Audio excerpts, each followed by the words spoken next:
Black Business Expo, one of the largest business showcases in the history of black business in the world. The world! Sign up today at www.blackbusinessexpousa.com or call 919-308-9090. I am Black Business. I am Black Business. From the moment I wake until the time I sleep, I am Black Business. I am Black Business. Are you Black Business? I am Black Business. Do you support Black businesses? I support Black business because I am Black Business. Black Business Expo, one of the largest business showcases in the history of Black America in North Carolina. Sign up today at www.blackbusinessexpousa.com or call 919-380-9090.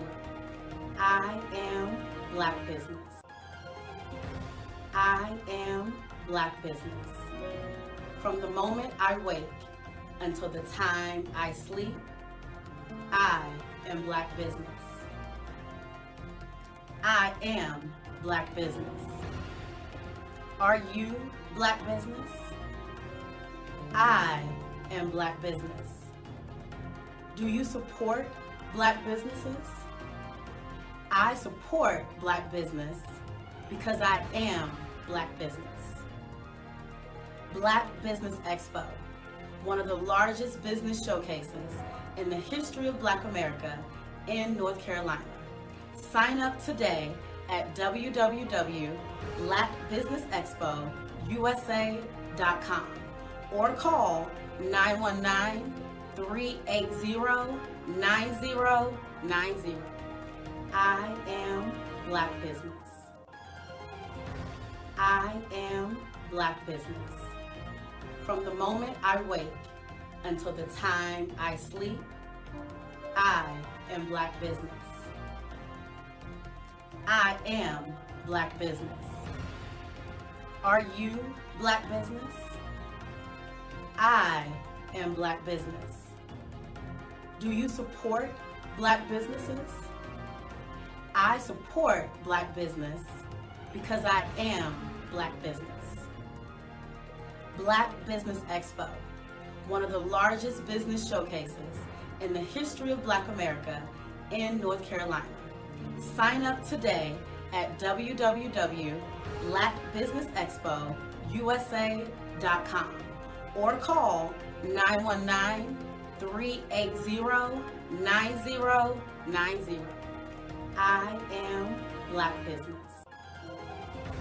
I am Black Business.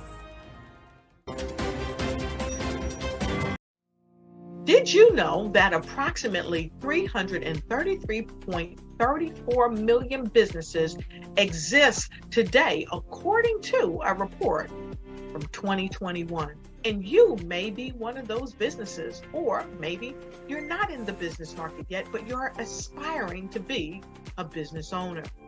Well, guess what? You're in the right place at the right time. Because let's face it, everything is about timing and opportunity. Hi, my name is Dr. Lotus Richey, and I'm the CEO and founder of the Lotus Richey Coaching and Consulting LLC, along with the Lotus Richey Ignite Show. 15 minutes of success with Dr. Lotus Richey, as well as books to boom your business and bring who you are. And today, I want to bring this amazing message to you about the Black Business Network and the Black Business Olympics. See, the Black Business Network and the Black Business Olympics is designed to help people just like you, that's right, that look like me, to take their business to the next level. Not just in your front yard or your backyard, but globally. The Black Business Network and Black Business Olympics is designed not to just help you survive, but to help you thrive. So join us today as we come together with businesses all around the world to support our students, our children, our young teens, our young entrepreneurs. What we do is we come together to help raise funds for students who are aspiring to be business entrepreneurs, who are aspiring and who are thriving in college. We endow them with a wonderful opportunity to gain scholarship of either a laptop or several thousands of dollars. And we invite you to help be a contributor to this amazing opportunity to help someone that looks just like you. So join us today at our website and let us connect with you and help you ignite and take flight in every area of your life on the Black Business Network and the Black Business Olympics. I'll see you on the other side.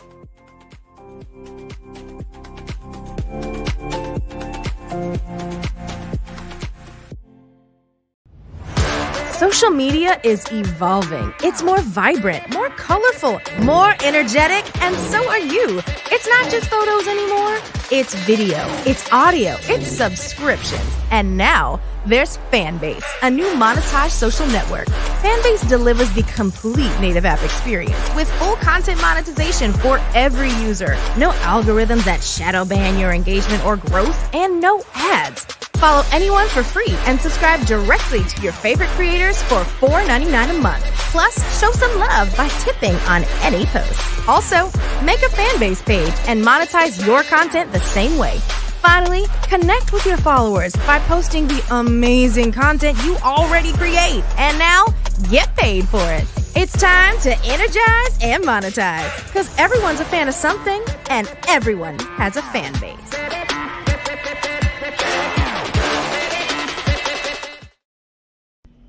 Why do I do what I do?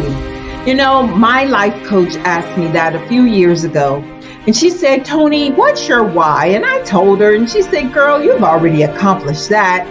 Perhaps you need a new why. Hi, Tony Harris, Amy Hoydu with Say It Said Marketing, one of your students. And just wanted to say thank you, Tony Harris, for spending so much time with me and giving me that boost in my business that I so drastically needed.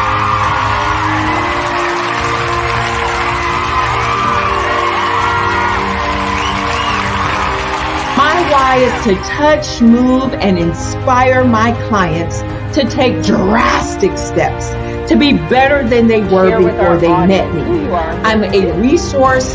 I'm a connector. I want to help people build deeper relationships that are beneficial to their life and business. That's what I do best. So, first thing you got to do is show up. And speaking is a way to magnetically attract your ideal client to you. How many of you use social media that way? Absolutely, and this is how you look to the world. Drastic steps are the steps that are needed to be successful. And my business is drastic denotes a mindset. Getting out of your comfort zone, doing something that you don't necessarily feel comfortable doing, want to do, but you know it's a necessary step to be successful in your business. I get the most satisfaction when I see my connections flourishing into relationships long after I am gone.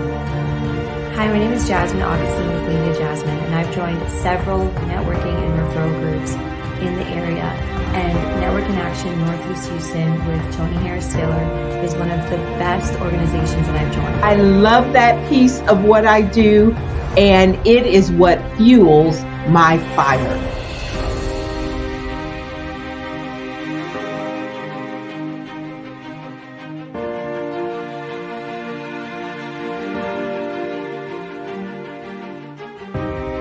My name is Tony Harris Taylor, saying take a drastic step today for a fantastic tomorrow.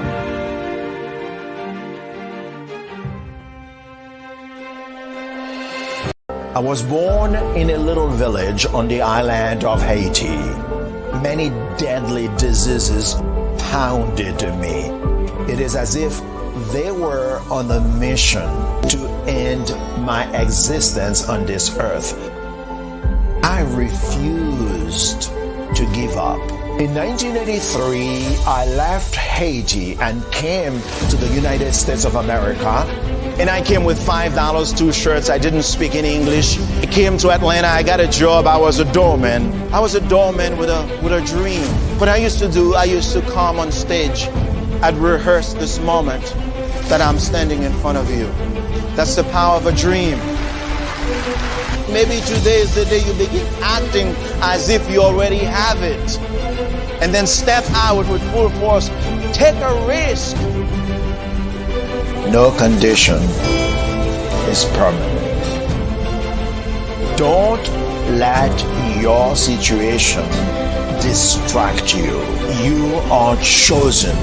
You are called. You are born for a purpose in this life.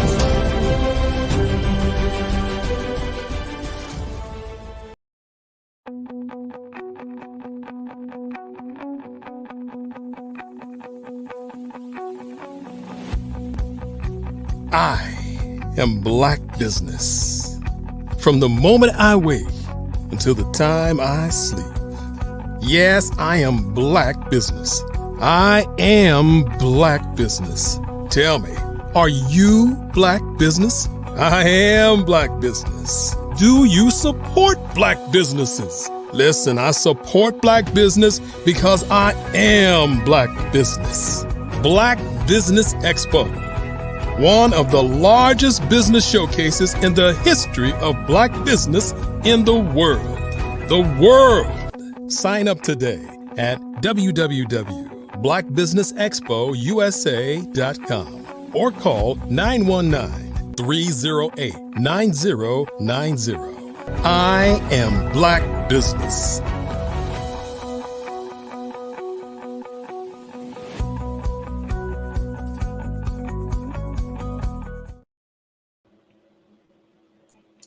Good afternoon, business owners, entrepreneurs, thought leaders, and corporations.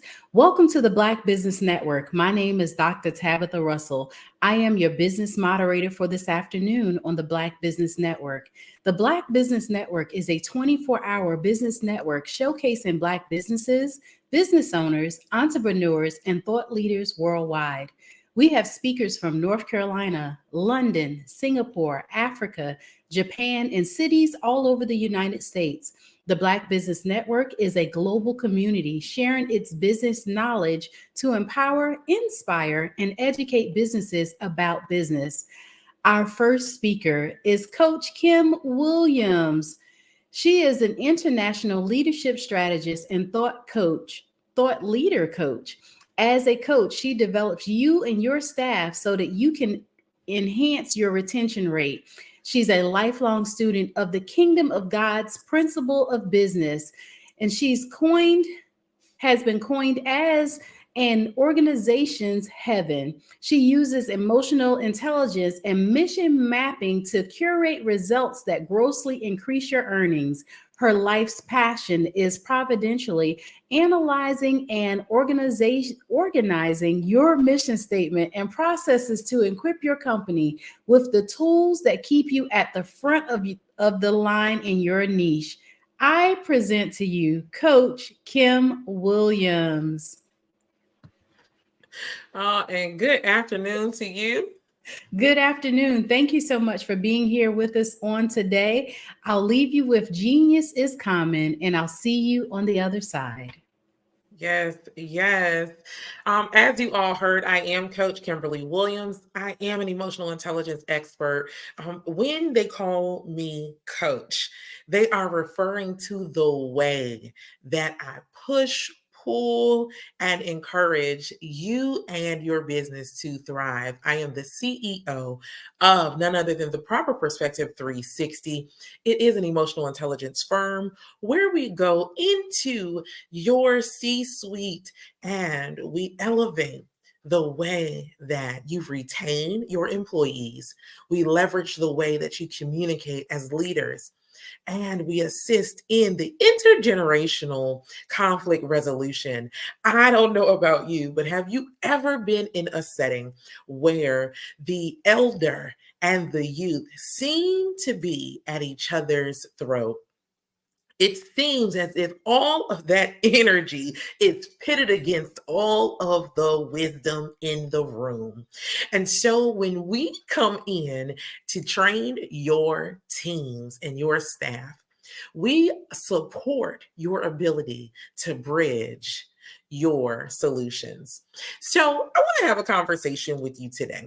The conversation is surrounding elevating the way that you do business with emotional intelligence. And I'm very excited about it because for the last 12 to almost 15 years now, I have been exercising my ability to uphold a standard of emotional intelligence. And did you know that almost 90% of the business world does not operate in emotional intelligence?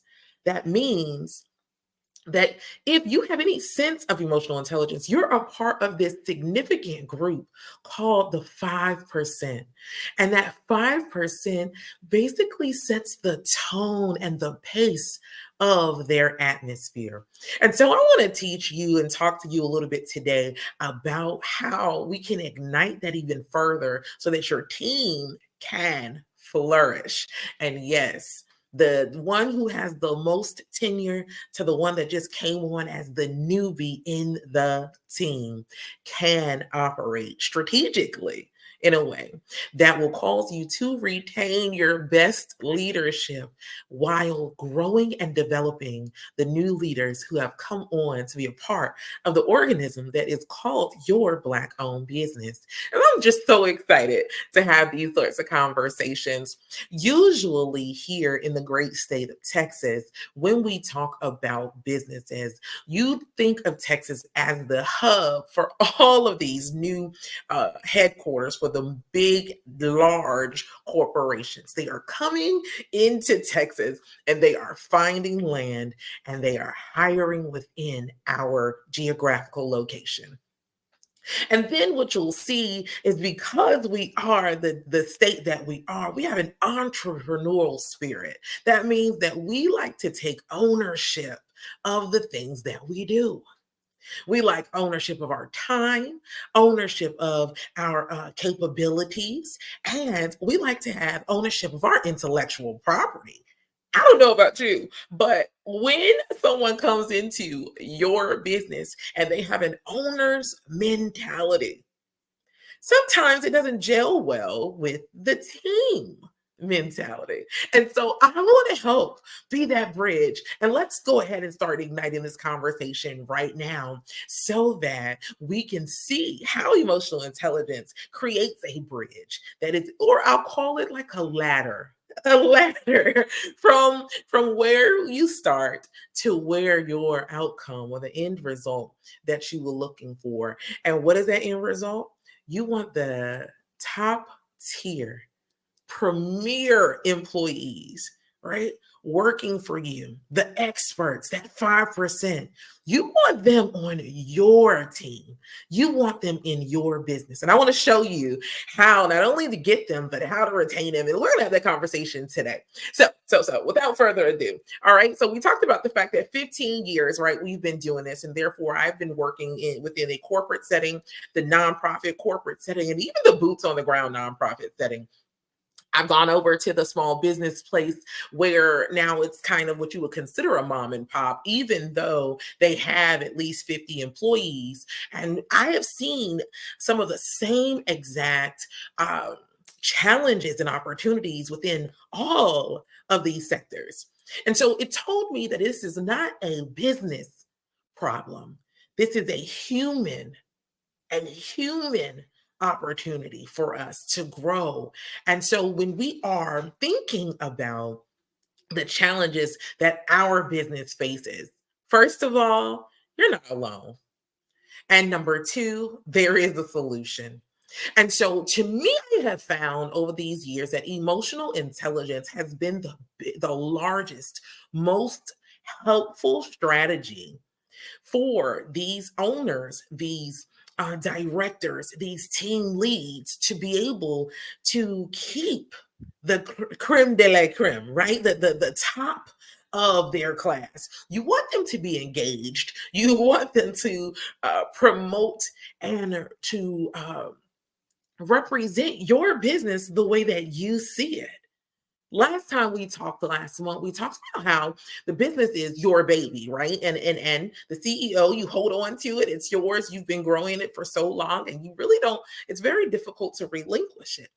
But I know that if you had, and you felt that you had capable staff, if you felt that the people that operated within your teams were that 5%, that you'd feel so much better taking the easy road. And what does that easy road look like? Again, ownership of your intellectual property, ownership of your capabilities and where you place them, and ownership of the most important factor, the thing that we could never get back or replace, and that's time. So, what does that look like? How does emotional intelligence assist us in doing this? And in what ways can you incorporate that in the descriptors of your business's ordinances or principles and precepts in which you operate, and the descriptions of the roles that you have for your Black-owned business?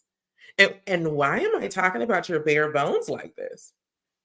It's in the bare bones that it matters the most. We can always tell a person how we want them to conduct themselves, and we can always show them and lead them as what we would consider by example.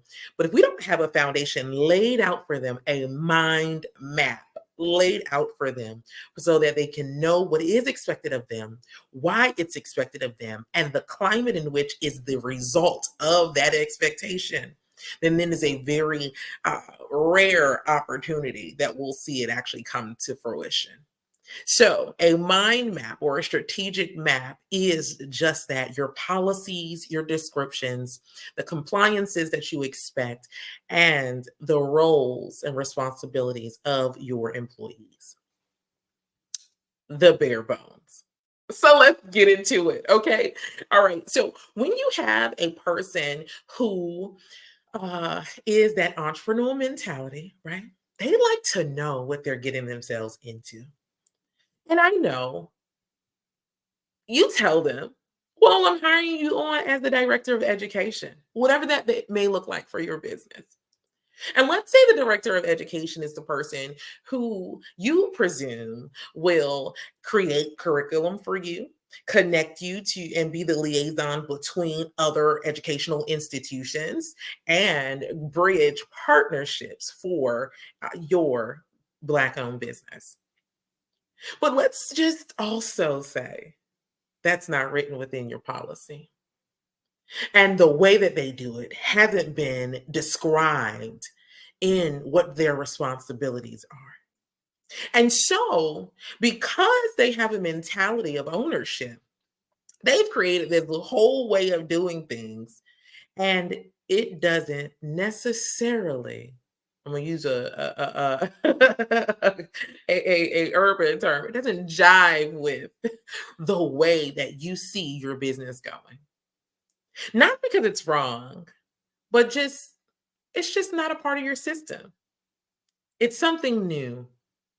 It's something different. It's something that you have never tested.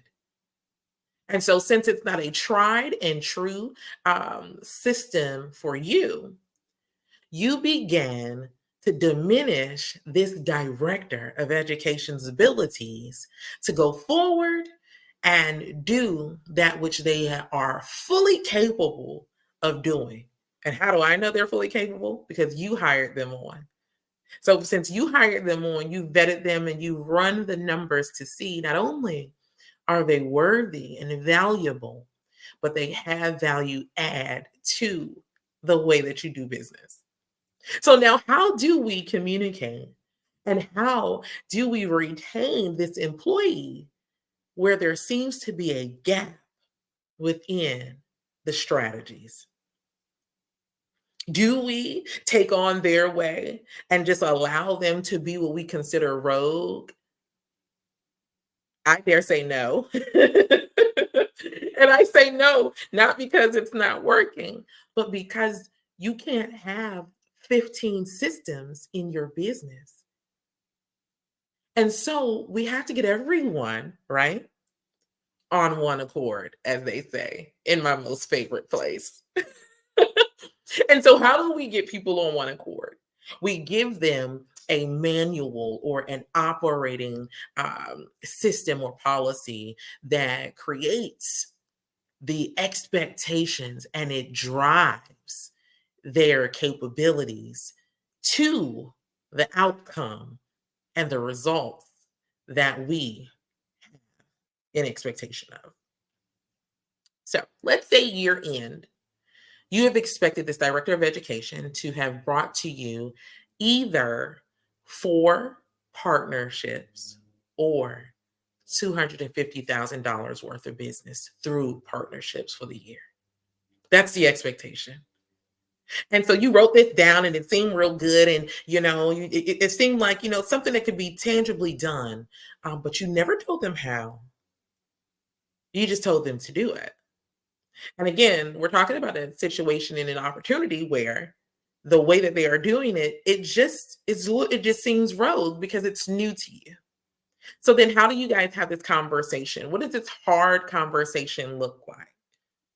Where you don't feel like you have to compromise and lay down your baby, and they don't have to lay down their intellectual property and capabilities. Where is the ladder? The ladder that causes you guys to transcend back and forward on this path where you are going in the same direction, getting the same results. Thank you for asking such a poignant question. So we use the 5 pillars of emotional intelligence in order to do that. What are these 5 pillars of emotional intelligence? They are as follows: self-awareness, self-regulation, empathy, motivation, and social skills. And I know you're thinking, how did this become about me? Why is all of this the way that I have to conduct myself in reference to an issue that I might be having with my employee? How is this a me thing? How is this about my ability to be aware? Another strong question. Thank you. When we are looking at the actions of another person, they are normally filtered through our understanding. And so we have to be self-aware enough to recognize what that filter looks like. Have we ever been a director of education? Have we studied what that role would bring to this business or any business? Have we ourselves gone out to get partnerships and so therefore we have experience and knowledge? And if so, now, how do we regulate our information in a way where now we can train in that manner? So self-regulation says, now I do have this information, I have this expertise, I have this wherewithal about myself. I looked at their capabilities as a candidate. I brought them on. I do see results from what they're doing, right? So I am self-aware. And so now I'm going to regulate. So I'm not angry at the results. I'm not angry at their abilities. I just see that there is a gap in the way that I want the systems run within my business and the way that they are handling this side of the business. So now I have to consider, how do I communicate this? Communicate this in a way that not only elevates their esteem, their value, and highlights their capabilities, but also reveals to them opportunity because there is a way in which I am used to seeing it done that they may not necessarily know exist. And then I want to yield so that we can have an open discussion, right? Because when we have a hard conversation, we are leaving space to listen and understand. Not only listen, but listen and understand it. And that is where pillar number 3, empathy, comes in. So, how can I empathize with this person and what their background is, and their expertise, and their experiences, and the results that they've been able to yield forth? How do I empathize with this in order to trust the process of their strategy? And then, how do we sit down together and make a plan so that it works for the betterment of the organization? Motivation.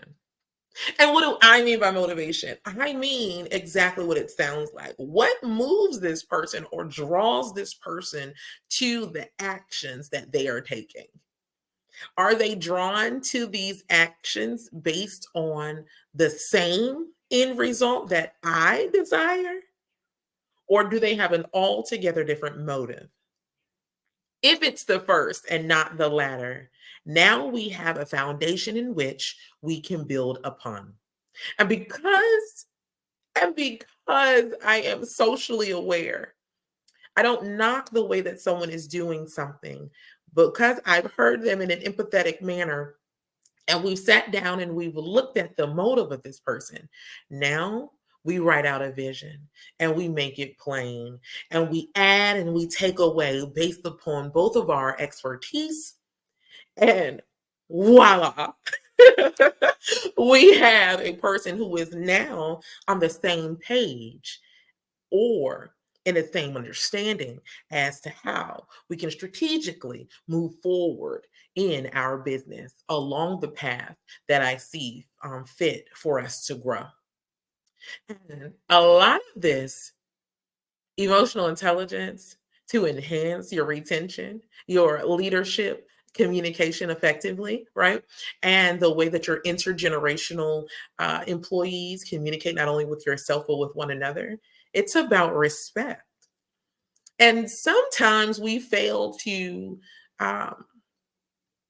yield to what I call just a regular, everyday respect. Okay. And so that retention, right? That's my first one. And retention is a very hard a hard pill to swallow when it comes to our businesses. And I don't think we understand just how expensive it is to have to hire out consistently throughout the year. All right. And so one of the things that I want to put into perspective for you is the ebbs and flows of seasons or the year. And so there are different times within a year that individuals operate at their optimum level, and times where they are at the least of themselves.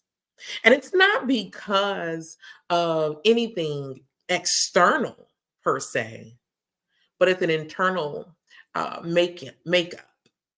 And this is where that human piece that I was talking about initially comes in.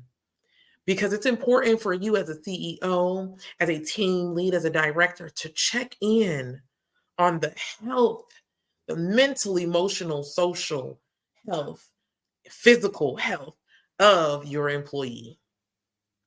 So not only do we create strategy, right, with our policies, with the way that we operate, our roles and responsibilities, making sure the foundation is laid plainly, and then having those hard discussions with employees based on the notions that are put within our compliances and our codes and compliances, but then also that human aspect where we are yielding ourselves to understand what they may be dealing with, what time of the year it may be, and how we can best service them. So let me give you an example of that. Right now, we are in the year end, as I call it, holidays. And the year end holidays consist of a lot of family time, a lot of time to that digs into our finances as well. And that can be a burden and it can be cumbersome on your employees. And if you are a person who does not have challenges in that way, whether it's finances or family, right? Your family is right there. Your finances are all in place because you have multiple streams of income. Then you may be kind of on the outside of an understanding of what that person may be experiencing and how that could possibly affect the way that they show up for your business. And so I just want to bring a little bit of emotional intelligence into dealing with seasonal issues so that we can consistently retain our employees and we can continue to communicate with them without you having to take on the burden of their responsibilities and or their emotional placement in life, as well as you can expect a development and a growth within them as you are still running a business. And a lot of times during this time of the year, this is where a lot of sales come in. There are a lot of partnerships that are trying to be developed and growing within this season, as well as the planning because of the new year and the way that we operate within our United States system surrounding the new year. And so, what do you do as the CEO when your when your employees are having a cloudy year-end holiday time? What do you do? How can you help them? What are ways that emotional intelligence can assist you in strategizing with your teams so that they flourish during this time and not drown within their responsibilities in your business? And so let's talk this through, okay? All right. And so when you have an employee who they haven't told you, you guys have not had this discussion. You normally through HR policies, we don't ask specific questions, demographical questions when we are hiring employees. Some things we learn along the way just through casual conversation. And so then we have an understanding of where that person is in life, what their responsibilities are within their own ecosystem. And we need to have those conversations, whether it's us or our team leads, so that we have a greater understanding of that person, because they're a person, they're not just a title. Right. And so one of the ways that I've seen it done, which I think is a beautiful way, is basically there is a things I like, things that make me happy list. And so it lists off these things, whether it's family, food, travel, colors, music, cars, gifts. And so you ask all these questions at the top of the year. And so you have this information that you can now understand because they'll answer, right? Who's your favorite sibling? Who's your favorite, what's your favorite? Who's your favorite family member? What's your favorite place to travel? What's your favorite food to eat? And so you have all of this information that now you can use throughout the year, whether it's because you're throwing a party or soiree for your group, whether it's because you want to send out greeting cards to their family members or give it to them for themselves and their family.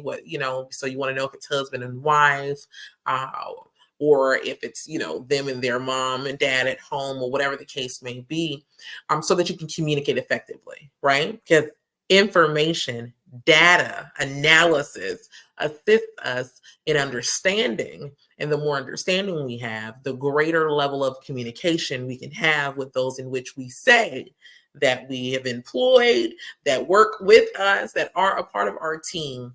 And so one of the greatest assets that we can have as a business owner is information. And again, HR causes for us to not be able to ask certain questions. So if you do it in this manner, you'll still have the same information without asking directly within the hiring or interview process. And so you want to get this information in place. And so now throughout the year, you want to strategically show them value based on the information you have gained from this particular strategy or this particular tool. And as you are showing them value, it's because you remembered that their dog is turning 13 on whatever day, right? Or that their dog's name is Brownie. And it's one day, they may tell you that there are some things going on. They may communicate in their body language that they're not okay. Now you have a basis to go off of to kind of ask questions and kind of see what it is that that person is either experiencing and how you can be, again, that ladder that assists them, not the dumping ground for them, but the ladder. When you are the CEO, because you are self-aware, because you are self-regulating, because you have empathy, because you have motivation within yourself for your end goal, and you are socially aware, you do not become the dumping ground, right, for your employees. So create a system within that says after the first 30 days, I send out this who are you or what are your favorite things list. I get information about you, and then I use this information throughout the year to add value to our relationship and to show you how much I value who you are as a person while you work for me. So we have talked about two very strong ways that you can use emotional intelligence to retain your employees, to assist them when they are dealing with the year-end holiday blues. Also, when you are having conflict within the way, right? Conflict resolution. So when there's conflict within the way that an employee is showing up and the strategy and formulas in which they are using, and to be able to get that hard conversation in place so that you all can get on the same page. Those are the two things that we discussed. And then there is one more aspect that I want to talk to you about, and it surfaces around what we talked about originally, which is the intergenerational communication, conflict resolution, intergenerationally. And I talked about it a little bit before because I told you that it requires respect. And so let's look at how intergenerationally we can be the ladder so that we can keep young and wise individuals operating within the same mechanism or organism that is called our Black-owned business. So as we are growing and we are either, whether we've been in business for 10 years and someone has been with us that entire time, so now they're tenured, and then we bring on a fresh person who is not only young, but they are capable and they're hungry. And we bring them into this system where this elder has always done it, always this way. And so now there seems to be conflict within the way that they communicate with one another, and it's showing up in the results that we are getting as a team. And so it's hurting us as a business. And so how do we deal with this without losing our young, fresh, hungry, driven individual, and without losing our wise, capable, faithful, reliable individual at the same exact time? And how does emotional intelligence help us do this? Y'all have been asking the most amazing questions this entire time. Thank you. Okay, so how do we do that? First, we use awareness. What have we set in place that makes the elder comfortable and the young person comfortable? We have to be aware of that. Now, we have to regulate if the ways that we've made each of these individuals, these parties comfortable causes the conflict. What do I mean by that? I mean, this person is your aunt and they can call you at any time of the day, but the new person is your nephew. And so you son them or talk down to them because of their age. They may be college aged or whatever. And so you talk down to them. You have to be self-aware of this. What are your personal biases? Right?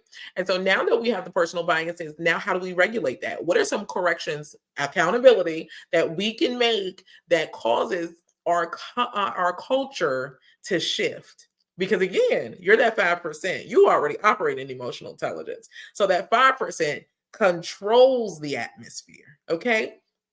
And so now that I am aware that there are some biases that I may be having because this person has worked faithfully for me, so they can come in a little later, and my expectation of this young person is to prove to me that they're worthy, right? Now I have to make some shifts. I have to be accountable for that. And then I have to be empathetic to understand that these are individuals. And my aim is not to pit them against one another, but to create a mechanism where they can, in a system where they can work alongside one another. So how do I strategically show the strengths and opportunities of both of these individuals without revealing too much personal information about them? The best way to do that, I don't know if you've ever seen this before. Parents can put their kids in a shirt it's called the timeout shirt, or "we got to get along" shirt. So it's one large shirt, and one person's arm is on the left, the other person's arm is on the right, and they have to sit in this shirt very uncomfortably in order to figure out how to work together. Something like that. Okay. So this tool is the I Am Going to Get Along project.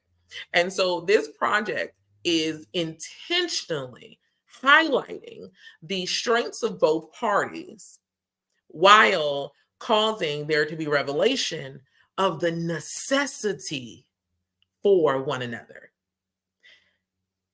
There are always opportunities within your business where you can find placement for them to have to work together in order to bring to you, right? Because you're the one that they're trying to appease, bring to you the results in which you're looking for. Now, that's causing you to use not only empathy, but then you're also using the motivation. You're checking their motivation.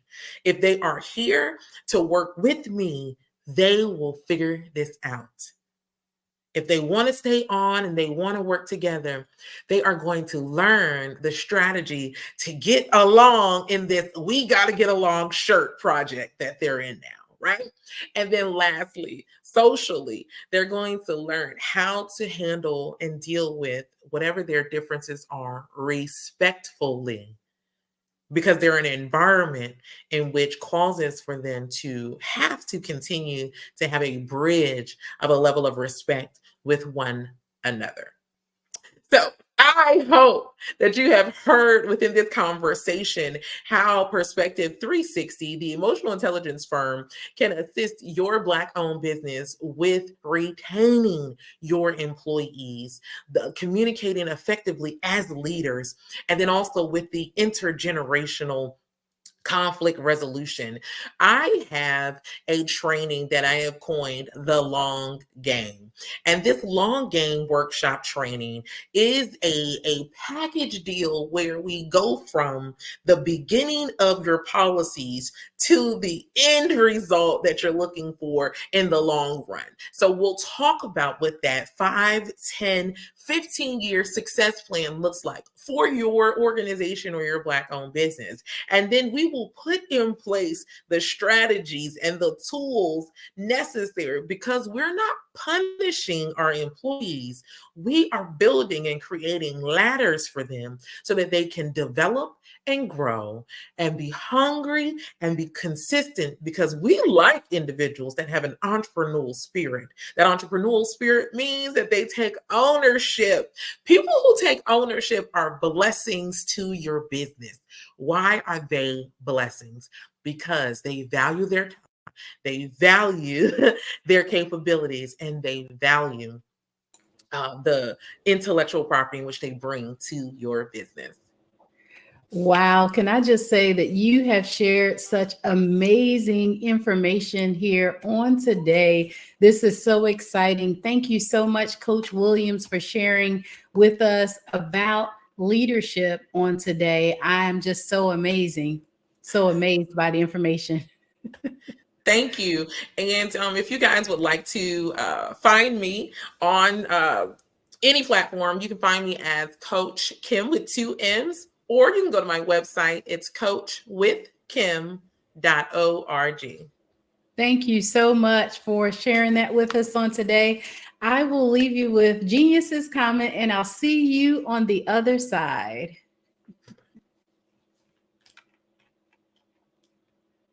The Black Business Expo's mission is to raise funds for high school seniors going to college or K-12 entrepreneurs.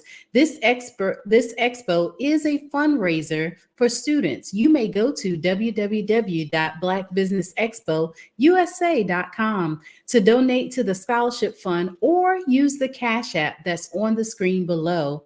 That's $BBXUSA. Our goal is to give laptops and up to $5,000 to 10 students. Students can register online at www.blackbusinessexpousa.com. Every dollar counts. So we want to remind you to donate to the scholarship fund. We also want to thank our Black Business Expo USA sponsors for April 2023. And that is NC100, Moody Capital Partners, Suede Soul, Lotus Rich Coaching and Training, Carolina, Virginia Minority Supplier Development Council, Step Management, Barbara H. Smith, LLC, Margie McLean Foundation, Incorporated, Genius is Common, Earth Essentials, Melaine Chennai Global, Executive Women's Success Institute, The Quality Coaching Company, Superwoman Business Services, Creative Force Studios, Lee Entertainment, Artistic App Design, Black Business Expo USA, and Genius is Common. And I'll see you on the other side.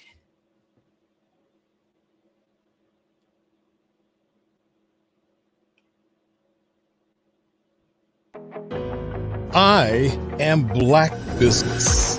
From the moment I wake until the time I sleep, I am Black Business. I am Black Business. Are you Black Business? I am Black Business. Do you support Black businesses? I support Black business because I am Black Business. Black Business Expo, one of the largest business showcases in the history of Black business in the world.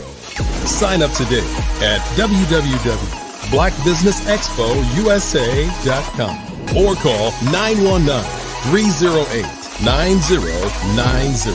I am Black Business. Over the past few years, we've seen the growth of existing and new initiatives focused on financial inclusion, building global networks, and reducing the wealth gap in response to the idea there's not enough seats at the table. Whether their outcomes are to increase the representation of Black executives on corporate boards, ensure an inclusive global economy, or to create new U.S. African commercial pathways, the strategies are often carried out by separate programs. The question is, should they be? With the continent of Africa being home to more than half of the world's fastest growing economies, the youngest workforce, over 400 companies generating more than $1 billion annually, 700 generating more than $500 million annually that are poised for growth, and being the destination of nearly $5 billion in venture capital in 2021.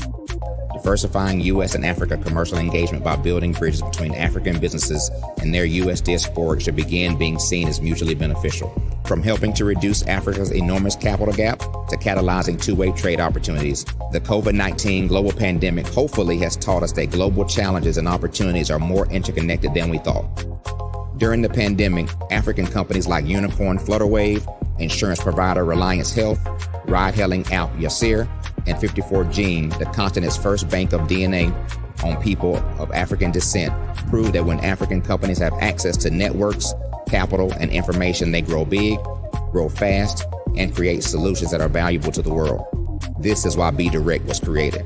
We are the first US-based but African-centric board preparedness and board search company designed to connect US Black talent and corporations to African businesses. Unique and fundamental to Be Direct's success is our process of helping board candidates adapt their experience and networks to an African context before they're connected to high-growth companies that are looking to locally and globally scale. From our focus groups with African business execs and government leaders, we don't ignore the sentiment that business is easy, but people are hard. Having a pool of board candidates with hard-to-access networks and extensive experience across the business life cycle, including successfully raising capital, is table stakes for an initiative like this. So yes, we have that. But corporate or entrepreneurial success in the U.S. does not guarantee success in Africa.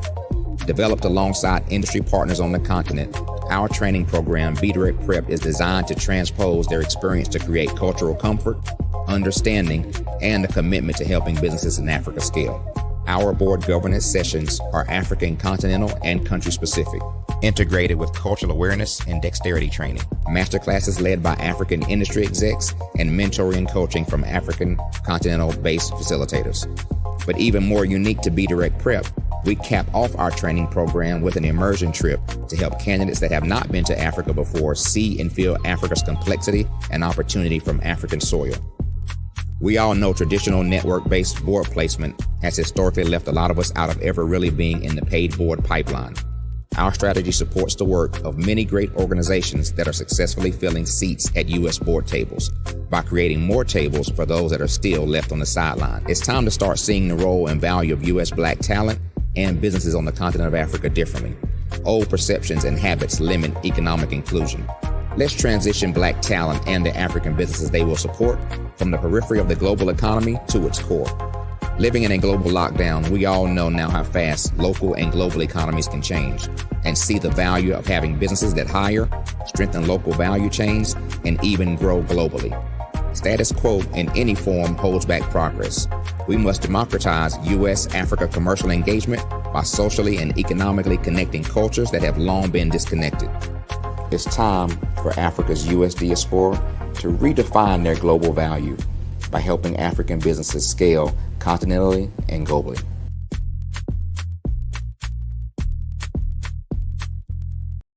I am from Washington, D.C., but I was raised in Durham, North Carolina.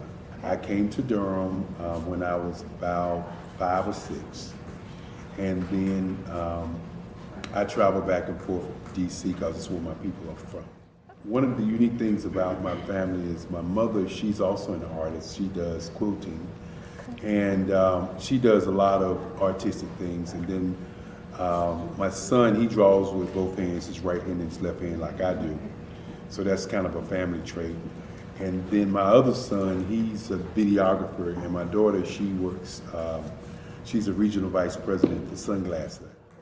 When you start out drawing and sketching, you want to continue to explore, you know, each avenue. I do pastels, I do pen and ink, I do painting, I do acrylics. I haven't done oils yet, but I try to do all facets of art. What I say to a lot of times to people is, you know, you can't put yourself in a box when you're an artist. You have to explore. And over the course of my life, I've tried to explore different mediums. I also do sculpture as well.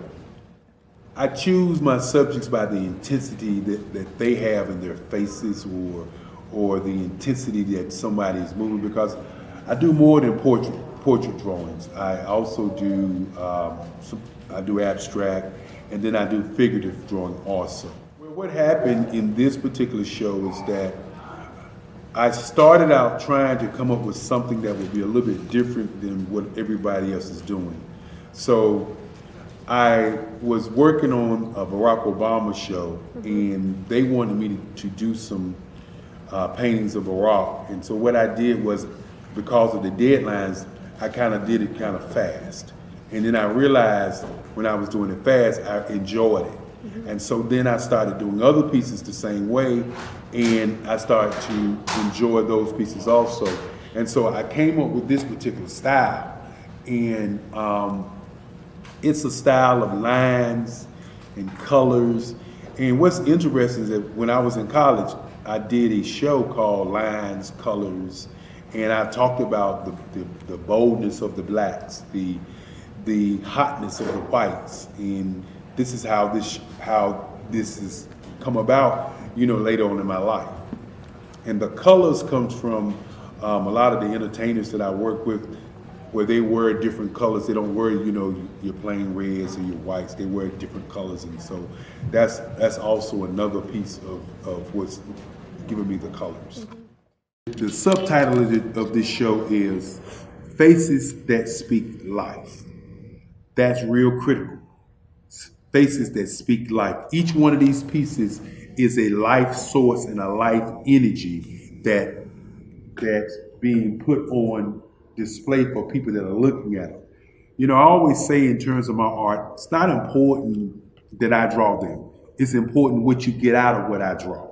I don't try to just draw it because you like it. People wanted me to do prints. I didn't do prints. People asked me to do different people, but the people that I choose are people that make a difference in the lives of people in the world. So the human landscape idea was, again, as I say, the lines represent your emotions, it represents your ideas, and it represents your journey as a human being. And that's why you get the different pieces and the different looks.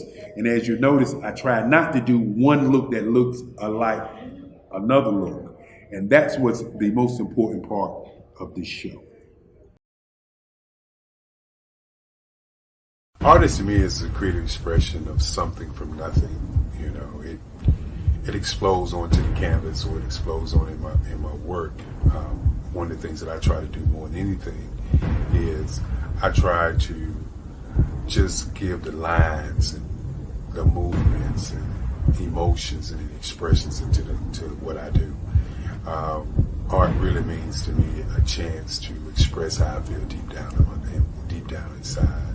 Most of my art begins as a thought that I might have, whether it's sports, whether it's history, whether it's a woman or a man. It pretty much starts as an idea of thought before I get into the actual image of what I'm going to draw. I do a lot of historical pieces. I was a history minor in college, and I love to do history pieces.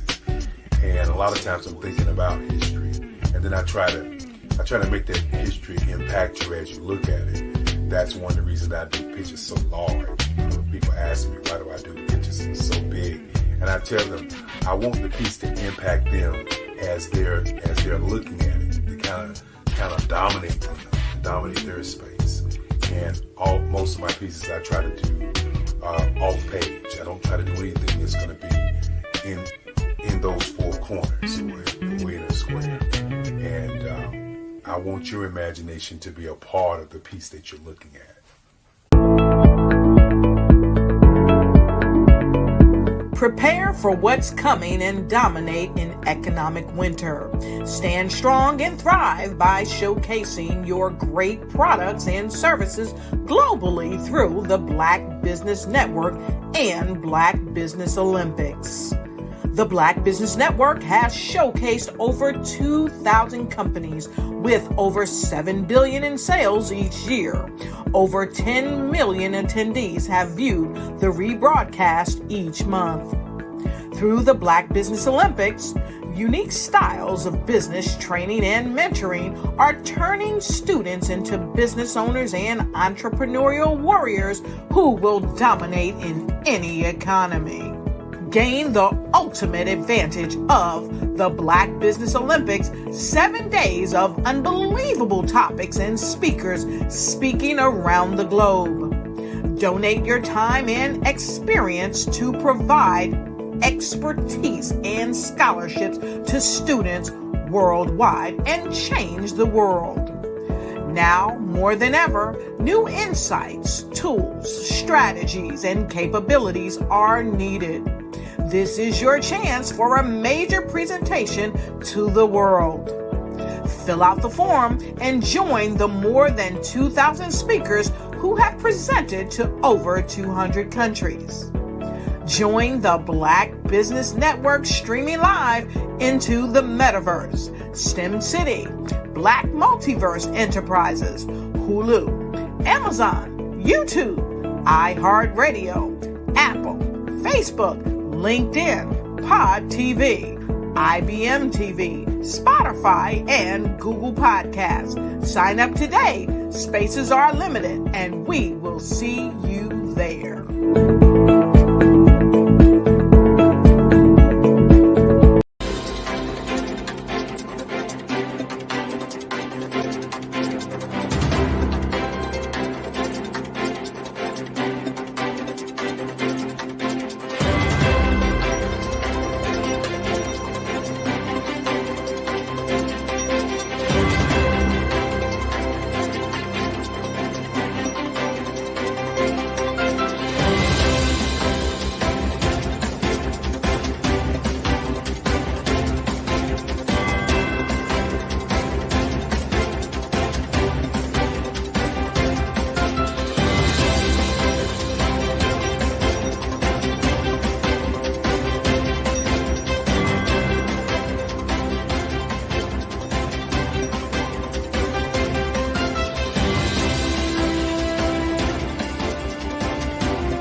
Dr. Eric Kelly III and a host of phenomenal speakers from all around the globe for this 7-day virtual event that you don't want to miss. The mission of the Black Business Expo is to raise scholarship money from kids all the way from high school all the way from college. The Black Business Olympics is one of the largest Black business showcases in the world. It is an opportunity for businesses and companies to showcase their businesses globally. We are going to be giving away laptops up to $5,000 away to students. Again, I'm Olivia Appleberry, the founder of 2 Cents Finance and one of the speakers for the expo. I am so excited to see you there. For more info, go to www.blackbusinessexpousa.com or call 919-308-9090 and hope to see you there.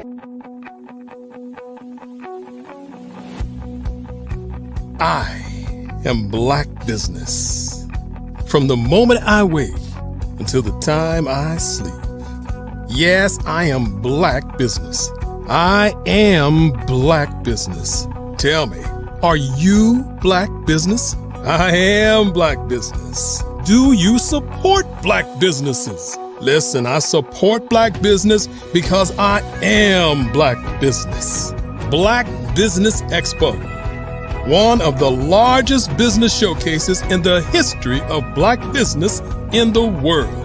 The world! Sign up today at www.blackbusinessexpousa.com or call 919-308-9090. I am Black business. I am Black business.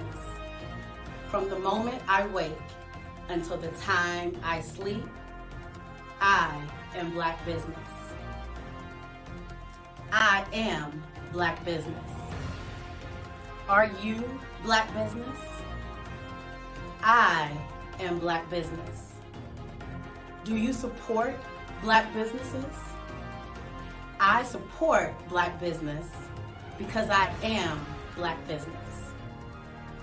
Black Business Expo, one of the largest business showcases in the history of Black America in North Carolina. Sign up today at www.blackbusinessexpousa.com or call 919-380-9090. I am Black business. I am Black business. From the moment I wake until the time I sleep, I am Black business.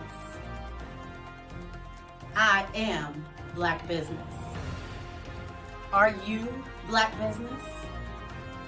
I am Black business. Do you support Black businesses? I support Black business because I am Black business. Black Business Expo, one of the largest business showcases in the history of Black America in North Carolina. Sign up today at www.blackbusinessexpousa.com or call 919-380-9090. I am Black business. I am Black business.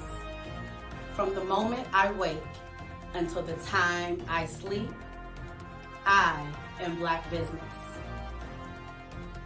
I am Black business. Are you Black business? I am Black business. Do you support Black businesses? I support Black business because I am Black business. Black Business Expo, one of the largest business showcases in the history of Black America in North Carolina. Sign up today.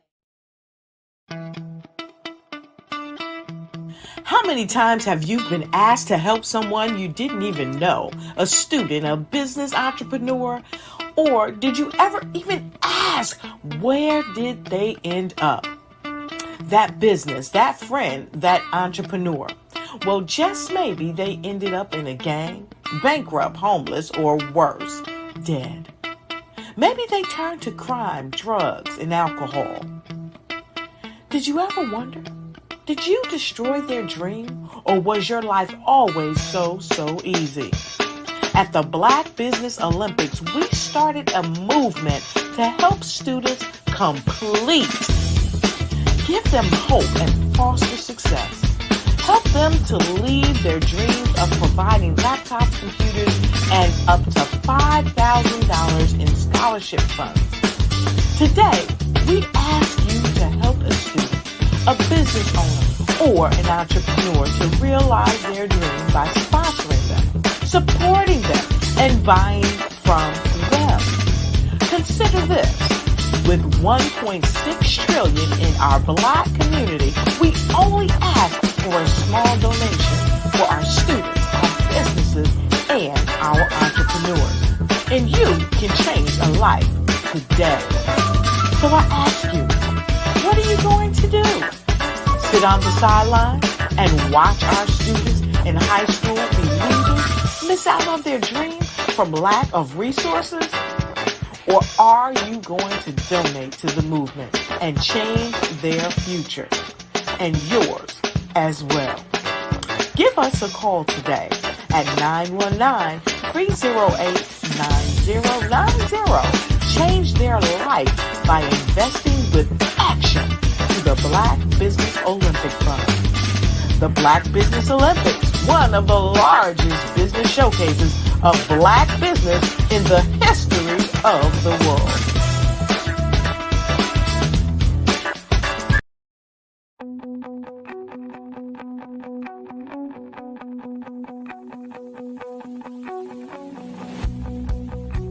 I am Black business. From the moment I wake until the time I sleep. Yes, I am Black business. I am Black business. Tell me, are you Black business? I am Black business. Do you support Black businesses? Listen, I support Black business because I am Black business. Black Business Expo, one of the largest business showcases in the history of Black business in the world. The world. Sign up today at www.blackbusinessexpousa.com or call 919-308-9090. I am Black business.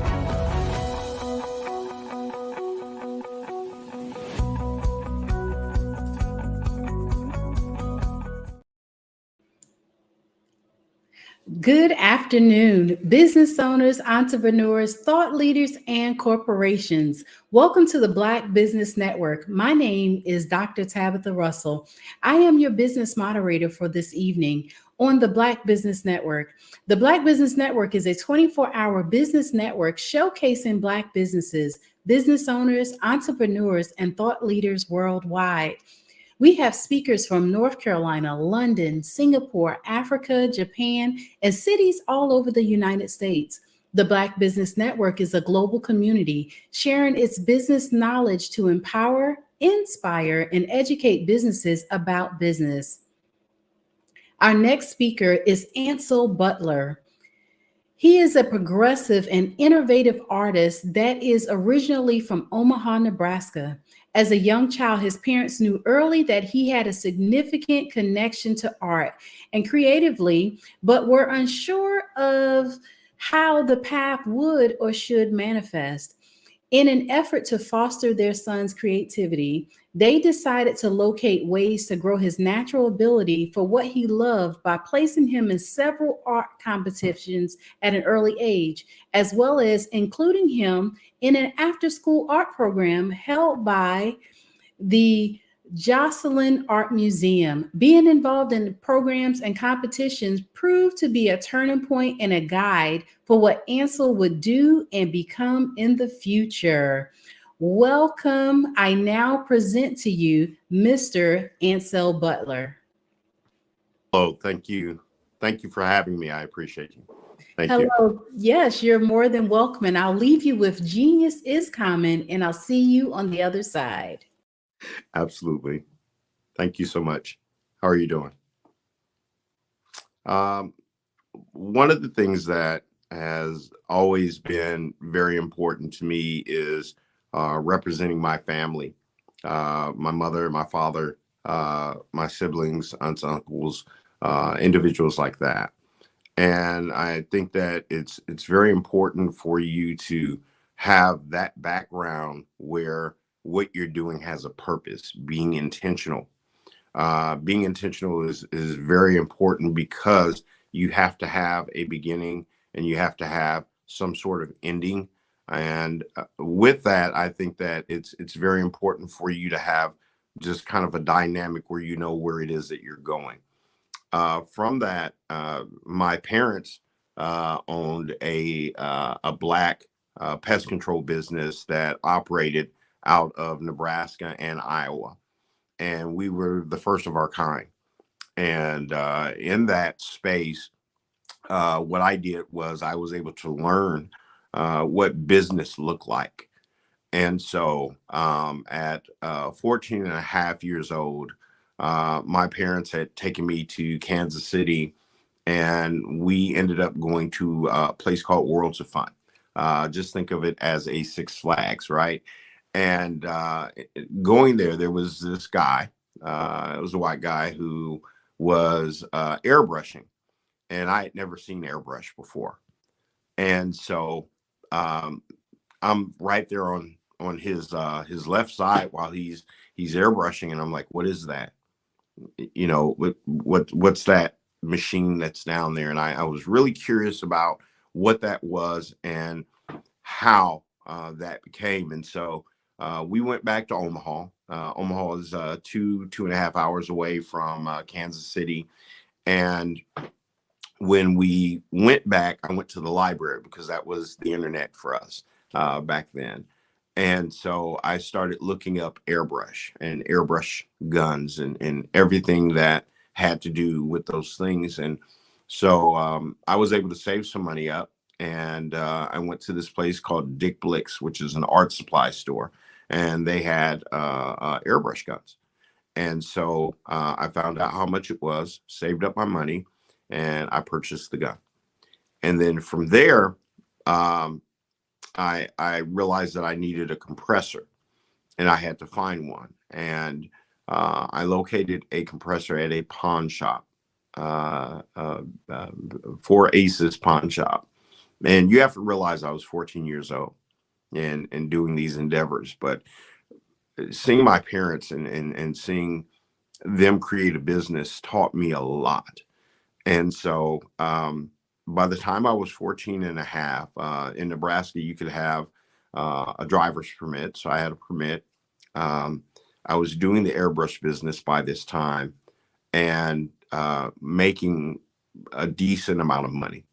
I was in the clubs. I would wear the airbrush shirts, pants, hats myself. And so I was advertisement for my business, essentially. And in that particular space, what I ended up doing was making connections in spaces, in clubs, and things of that nature. And so it allowed me to really blow my business out. So motorcycle groups, things like that, just families, whatever, cheerleading groups, everybody wanted the airbrush stuff. And so what I was able to do was monetize that. And this is important to my story. We had a porch on the front of the house, rectangular, porch door, front door. And then there were two swings on either side. And they had drapery that took them down to the ground, so you couldn't see under them. That's my point. And so initially I was doing the airbrush down in the basement, which is where my room had got moved to. We had built a drywall block off for me to have a room in the basement, but there wasn't really good lighting. And so at night, and around 11 o'clock, I would get up after my homework or my chores, and I would go out to the porch, and I would actually work out there. I muffled off the compressor in a box with pillows so that it wouldn't wake my parents. And I was doing all the work late at night, really good lighting overhead. And one day my mother ended up coming out to check the mail. And I had left a pair of jeans out just a little bit. And she saw them and she grabbed them. And then she looked under the balance and saw that there were tons of jeans up under one of the actual swings. And so she started pulling all this stuff out, and she called my stepfather, and she was like, you know, he's stealing jeans. I think he's going out and he's taking this stuff. And so my stepfather comes to me, and he's like, okay, listen, you know, we found these jeans out on the porch, and we're curious about why all of these jeans are out here. Are you stealing? I said, no, sir. I said, you know, I'm doing artwork. I'm painting them. He was like, what do you mean? And I was like, do you remember when we went to World's Fun? The guy, he was like, you know, I don't remember that. And I said, okay, well, let me just show you. So I started pulling this stuff out, and it was artwork that I had done on the jeans. And so he was seeing that, and he was like, so are you doing this for free? And I was like, no, sir. I said, I'm painting on this stuff, and I'm getting paid to paint. And he said, okay, how are you keeping track of this? I said, I have receipt books. He said, you have receipt books? I said, yes, sir. And he said, well, give me a receipt book. So I went upstairs, and we're talking about the age of carbon copy. Okay.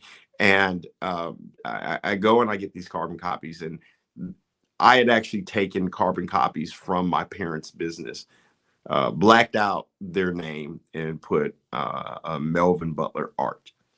And Melvin is my middle name. And so I'm using their stuff. And essentially, excuse me, essentially what I was doing was taking their receipt books and utilizing those. And so I brought one down, and my stepfather is paging through this stuff. And he says, let's go inside. We need to go inside. And I was like, yes, sir. So he goes, and my mother essentially did the accounts payable, accounts receivable for the pest control business. And back then we had these really large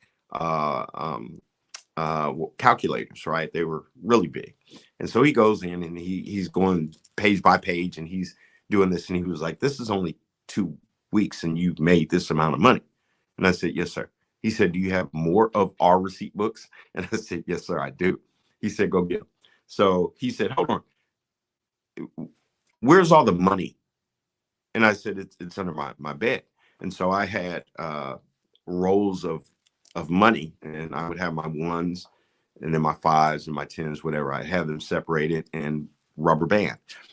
And so I brought all of that down, and he started looking through that, and he said, you need an EIN number.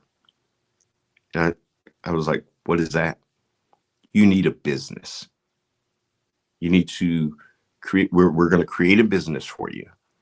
And I said, okay, I don't know what EIN is, but he explained that that's actually registering and having a business, an official business. So at 14 and a half, my parents got me a business account and got me an EIN number. And that was the beginning. About 3 to 4 weeks later, my stepfather came back to me and he said, we're going to take a ride. And I said, okay.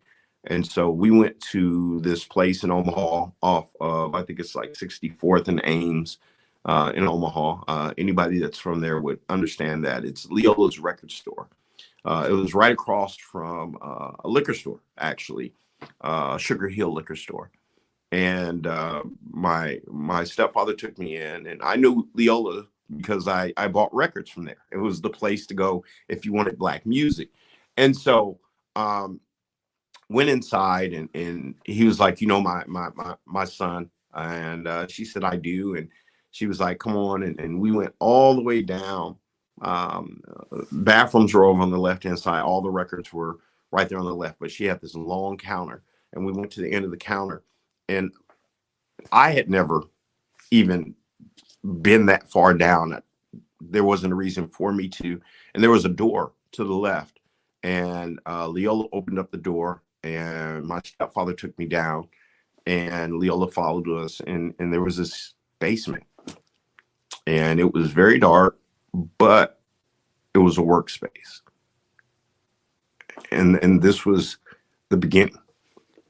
I get really emotional about this because it's one Black business that is connecting with another Black business to create a Black business. And that was the start. That was the start for me. And that was my first office, 14 and a half years old. I had a car. It was Monte Carlo, 73 Monte Carlo, that I was given permission to drive. And eventually I ended up driving my sister's Volkswagen. I forgot what vehicle she got into, but it was a white Volkswagen. And I would drive that up to Leola's. And I would go in about 7, 8 o'clock before they closed down. And I would go down into that basement and I would airbrush all night. 11, 12, 1 o'clock. And sometimes I would come out and the liquor store would be open across the street, or it wouldn't be. But the owner of that liquor store knew what I was doing. No one else knew what I was doing. And Leola, in her wisdom, she said, every night when you come out, I want you to take the vacuum cleaner and some cleaning supplies, and I want you to sit them by the door. And I was like, well, Miss Leola, why do you want me to do that? She said, because I'm protecting you. We are literally across the street or in the same parking lot from a liquor store. And so one night I was coming out, and there were these gentlemen that were out there, you know, older guys, and they were, you know, were like, what are you doing? And that's when it hit me that she was protecting me. She was like, listen, you need to be the person that's cleaning up. You don't have any money. You're not doing anything but making sure that the place is clean, and that you're the maintenance person, or you're cleaning up, whatever. And so, you know, I came out and they were like, what are you doing? I was like, I clean the place. And at the door, as Leola wanted, you know, you have the vacuum cleaner. So they saw that, they looked, and they understood.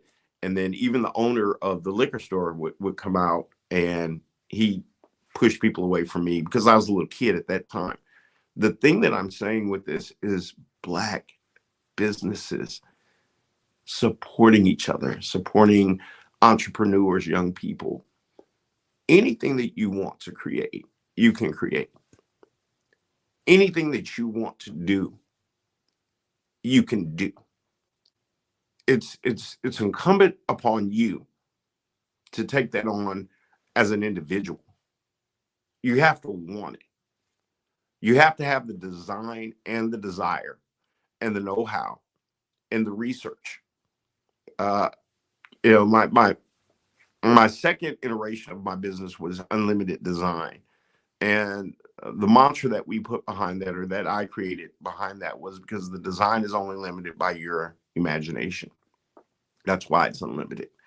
And so having an understanding of what you want to do, having an understanding of where you want to go and how you're going to structure that, and what sometimes you don't even know what the limitations of your business are. And that's great, because you don't really have any limitations until you run into those roadblocks. But those roadblocks are just steps. They really are. I think it's important to understand that everything is not going to be beautiful, but everything is an opportunity. You have a pure opportunity to learn, figure out what you're going to do, and really be focused on the next step. Because there's a step after that, and a step after that. There's a roadblock, there's a stoppage. And these things, I truly believe that they're opportunities. Opportunities to learn, opportunities to grow, opportunities to do and to be. Because at the end of the day, it's important for you to have a business, but it's really important for you to have a Black business. There's so many stoppages that are out there for us as minorities and colored people. And it's really important for you to understand that there's a way to supplant or get around that. But you just have to put the work in. That's the key. Why give up when you don't have to? Why stop when you don't have to? You're given these opportunities. You're given these roadblocks. Roadblocks are an acknowledgement of who it is that you are and what it is that you're doing. So at the end of the day, it's important to see that these things are there, or sometimes they're put there intentionally to slow you down, but you can't let them slow you down. They're motivation. They're motivation for what you're going to be. It's preparation as motivation in those dynamics. And so understanding that, that's acknowledgement that you're creating something that people see. That's the most credible thing. And these things are life or events or things that are happening within the space that you're creating that presents themselves. And these presentations are things that build you into something that you're supposed to be. And that's the credible piece about it. Don't give up. Listen, pay attention, learn, acknowledge, and build past. I used to always tell my daughter, Kayla, listen, what did you learn from your experience? How did you grow from that experience, And it's really important that when you hit a wall, that you figure out whether you have to go through it, around it, over it, or under it. But you got to get to the other side. And that's the most important thing, is that these things, they will happen, but you, as an individual, you have, or as a group, or as a company, you have the ability to get through it, because it's there because you exist. That thing came into existence because you presented yourself at that moment as someone who could create, build, or be, as an entity, as an individual, as a corporation. And these things have to come to you, because you're never, ever going to be in that space until you're in that space. And let me make sure that you understand where I'm coming from. If you're not there at that space and at that time, if you're not existing at that particular time, if you don't have what it is that you gathered and created, then you're never really going to have that opportunity to have an issue. Issues are great. It's about you conquering those things. It's about you building something. It's about you creating something. It's about you going around and over and through and getting to the next issue. And then the one that follows that, and then the one that follows that. And those are opportunities. They're opportunities. And so with that, you're sitting back and you're understanding that I've had this opportunity that has come to me, and you can call it an issue, but it's an opportunity. It's an opportunity for you to be great. It's an opportunity for you to be amazing. And you don't have to show anybody else. A lot of the things that we go through as businesses, Black business owners, as people of color, everybody doesn't know that we're going through those things. But what we're really doing is we're laying the tracks for other people. We're really putting forth an effort, an energy, a dynamic that can help people that are coming up behind us. And that's the true example of like what we're really doing that's important, the work. Because there's plenty of people that are out there that need our help, that need our assistance, that need our guidance. And that's where wisdom comes in. You know, I was having a conversation with a person one time, and they said, "Man, that's a cold statement." And I said, "Well, the truth has no temperature." Because at the end of the day, what is. It's neither good nor bad. It just is. And what we do as people, what we should be doing as people, is we should really be helping, guiding, showing, assisting other people that are out there that are trying to create something. You know, and if they're open to it, give them the game. Because you didn't make it to where you're at. You didn't get to where you're at without someone coming to you and assisting you with what it is that you're doing. When I first saw the guy that was airbrushing in Kansas City at Worlds of Fun, I didn't know what he was doing. He really didn't have a lot of time for me, but he gave me the basic fundamental information that I needed to get to the library. And I had to put forth the effort. I had to catch the bus, go to the library downtown Omaha, and go up in there and try and find this thing that was airbrush. Found it, read as much as I could, very little information. Excuse me, started calling around, finding out who had these supplies and who had these things that I would need. Every step that I took, Bobby Brown always used to say, every little step I take, right? And every little step that I took got me further and further along. I learned about the paints. I learned about the supplies. I learned about cleaning. I learned about all these different things. And I did it on my own. And this thing goes so far as to me going to Omaha Central, which is the high school that I attended. And they had art classes. And I attended those classes and learned as much as I could. Learned to sculpt, learned to paint, learned to draw, everything that I could. I wanted to suck it in. But I was always a student of history. And because of that, and because of the school that I attended before I went to Central, when I was in the 9th grade at that Catholic school, Roncalli High School. So my 9th grade year in the Catholic school was 9th, 10th, 11th, and 12th. So I was in high school.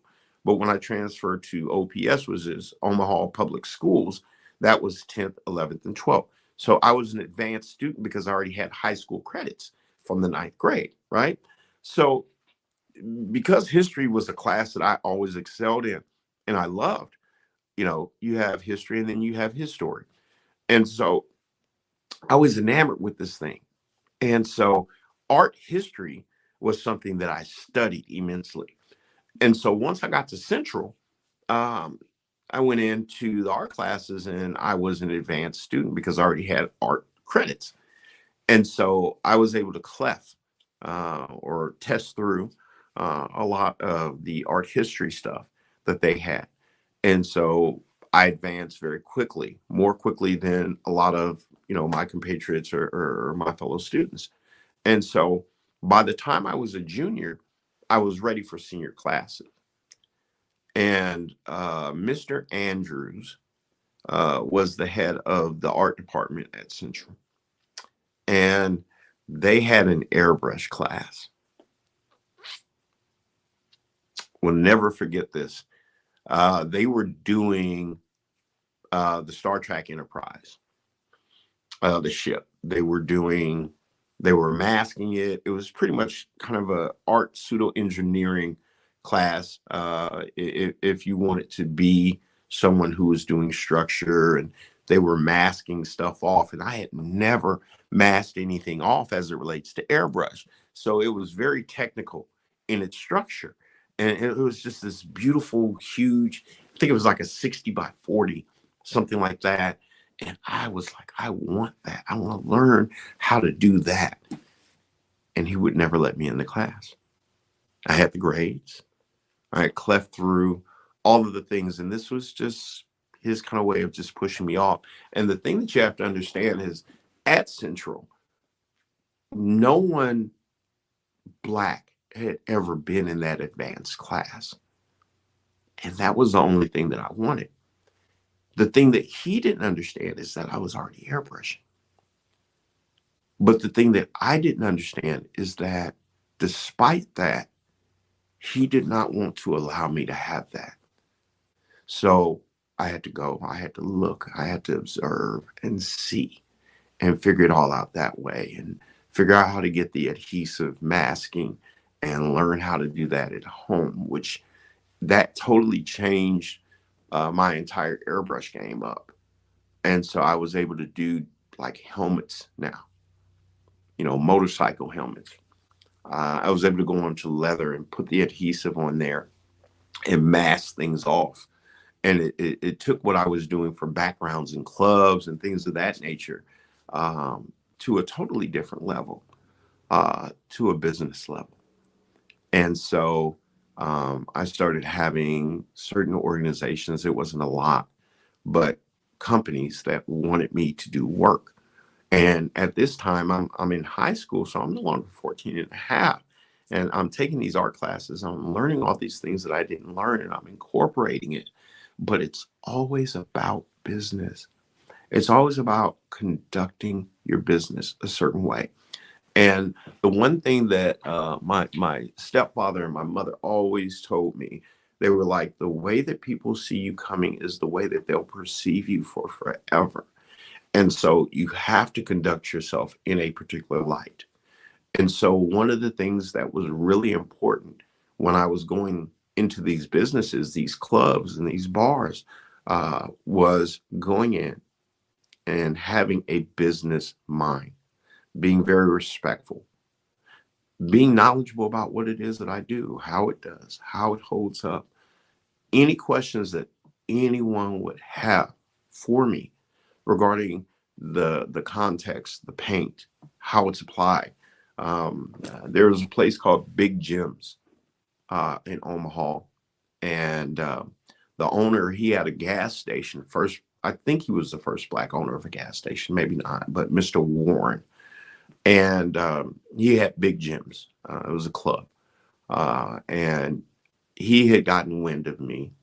He knew my parents, the pest control business, and they fueled up at his gas station. And some kind of way he found out about me. And he reached out and said, I want you to come up. And at that time I was in college. And he said, I want you to come up and look at what it is that I want to do. And so I said, yes, sir, and we met, and he was there, and he basically walked me through what his vision was. And excuse me, I came up with a couple of different concepts. There was this area all the way at the end where we did Big Jim's, and then we did some different stuff. He liked cowboy hats. And so we did some cowboy hats up in there, and, did the whole Big Jim's in cursive. And, I airbrushed that and painted it on the walls. And it was a very long-standing thing that existed in that place. There were barbershops, there were beauty salons that I did. Every background, if you were in Omaha, sometimes if you were in Kansas City, because I had clients there, when I attended Southern University, go Jags, I was in the student center. And back then you did not need a permit. You could just do work. And we had like a barber shop and some stuff like that was there. And I was out there and I was airbrushing I would try and always have like a 2-hour break period between classes towards the middle of the day. When I wasn't, I was on a sports scholarship. So, when I wasn't running track or playing football, it was going there and airbrushing. And I basically had a wagon. That wagon had all my stuff in it. And I would go to the student union and I would just be out there spraying for the Greeks, just hats, just jeans, just shirts. And, this is how you learn how to create your business and how to structure what it is that you want, how to become what it is that you're going to be as an entrepreneur, as a business owner. This is how you create the dynamics that are existential and important to what it is that you're going to do. This is how you build. And so with that, with my parents, with my family, these are all of the foundational things that really allowed me to become and grow and to expand what it is that I was going to be. And that was a businessman that does art, not an artist, not just a creative person, but a businessman. And the business that I wanted to have was art. To do that, I needed an income. And so eventually I got into corporate America, and I was working in human resources at some point. And every night, pretty much, when I would leave work, I would go home and I would paint until 12, 1, 2, 3 o'clock in the morning. And I'd turn around and go to work. But it was always with the thought that eventually, at some point, I would no longer have this limitation of corporate America, and I would have my own business. And so that was very critical for me. And so in, I think it was 2001, 9/11 happened, and I was in HR, but I was IT, and IT went away. And so there were no jobs in that space. And so a very close friend of mine, Judge Victor Landers, I think Victor was the first Black head of the Bar Association in Texas at one point. He's retired now. But I didn't have a job. I had made really good money, but didn't have a job.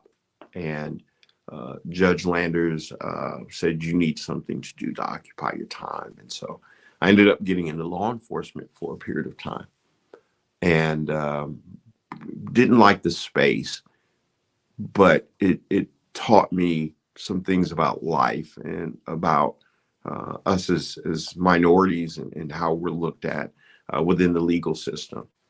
And so that was another graduation for me. It was a huge undertaking, and just learning how we're processed, how we're looked at, how we're condemned, and the things, the uphill battles that we have with our lives.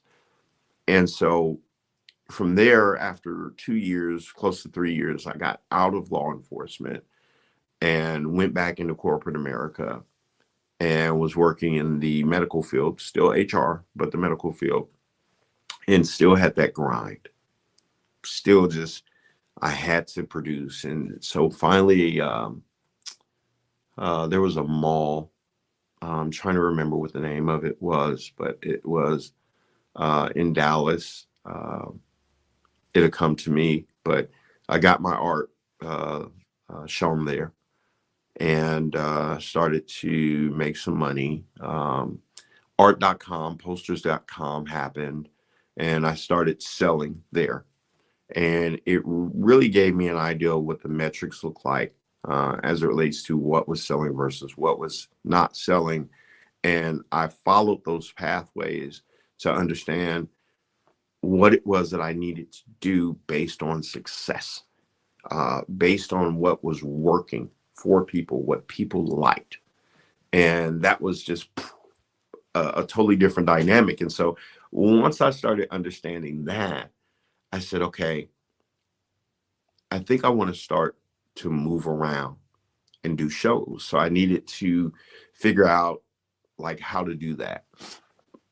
And I was lucky enough, I had done some local shows at some different spaces in Dallas. And I was lucky enough to meet Evita Tisno, who is an amazing artist. She's hosted out in California, just very, very famous, very amazing person. And she blessed me with introducing me to Frank Frazier. Now, Frank Frazier was and still is pretty much the godfather for art, Black art in Dallas or in Texas. You know, he's the guy. And, you know, I went and met him. It was actually on his birthday.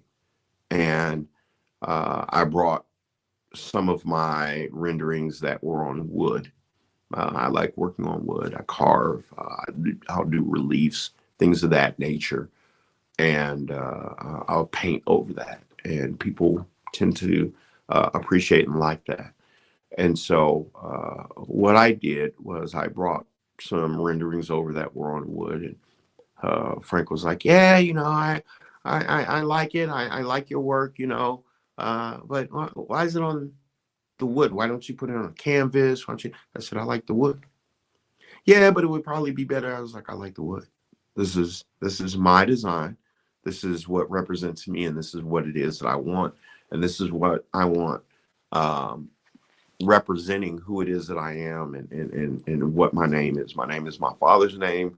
My last name is my father's last family's name, and so, or my family name. And so that's how I'm going to move forward. So if you're going to allow me to come on board with you and tour, I'm doing it on the wood. I'll do stuff on canvas as well, which I did, but I like the wood thing. I think it's dope.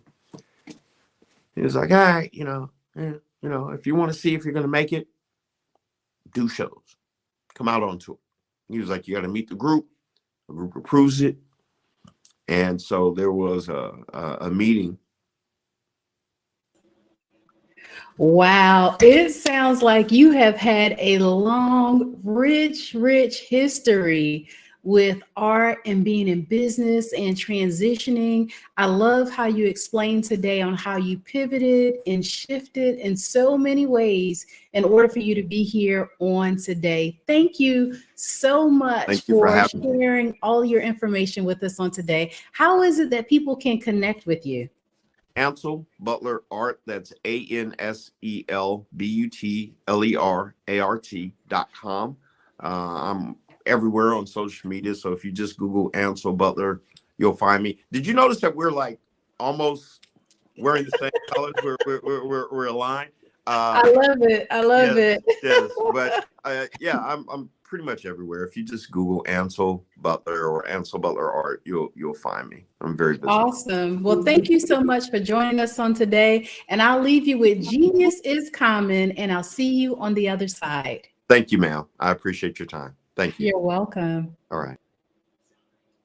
Every dollar counts. So you want to be sure that you donate to the scholarship fund. We want to thank our Black Business Expo USA sponsors for their generous donations. That's NC100, Moody Capital Partners, Suede Soul, Lotus Rich Coaching and Training, Carolina, Virginia Minority Supplier Development Council, Step Management, Barbara H. Smith, LLC, Margie McLean Foundation, Inc., Genius is Common, Earth Essentials, Melane Shania Global, Executive Women's Success Institute, The Quality Coaching Company, Superwoman Business Services, Creative Force Studios, Lee Entertainment, Artistic App Design, Black Business Expo USA.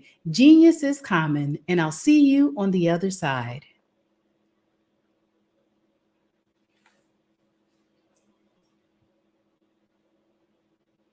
Phenomenal Tanya T. Wise, who is here from the great state of Maryland. Tanya, welcome and thank you for being with us today. Can you indulge our audience a little bit and tell them just a little bit more about who you are and what it is that you do? Well, I love being able to talk to people and have a magnetic attitude, being able to just show them. So I always like to say, level up is Coach at Tanya T.Y. is here. So can you tell our audience, just give them a teaser about what your presentation will be about? So my philosophy is that we should all be living our dream life. So tomorrow I'm going to talk about how you start living your dream life. What are some of the things that you thought about in your childhood that you just kind of let go and dormant? Wow. And I want to reignite that and just give you some pointers and some tips, some tools, some strategies to be able to start living your best life now. And guess what, Wanda? And leave an inheritance for your legacy. Oh my goodness. Okay, I know that's resonating with a lot of people. I've heard that you have a dynamic coaching program. Can you tell us a little bit more about that? Absolutely.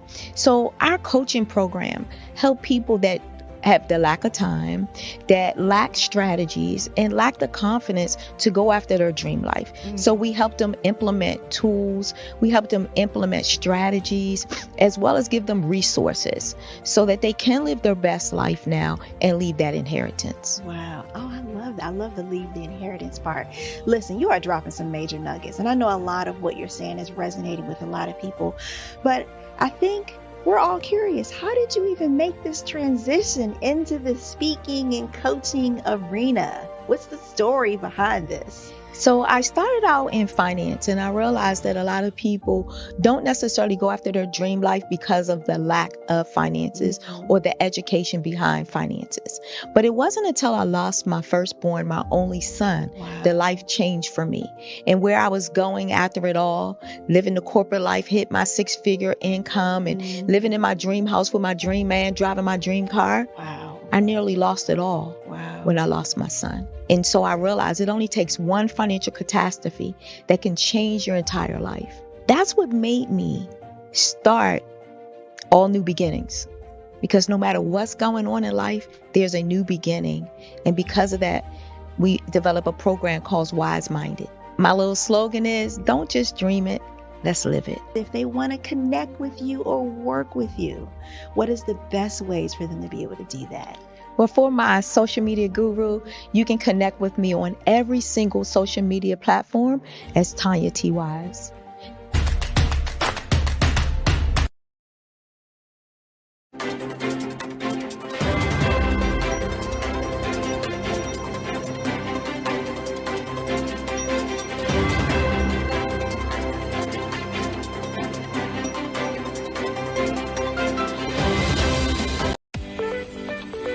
You are in the right place at the right time.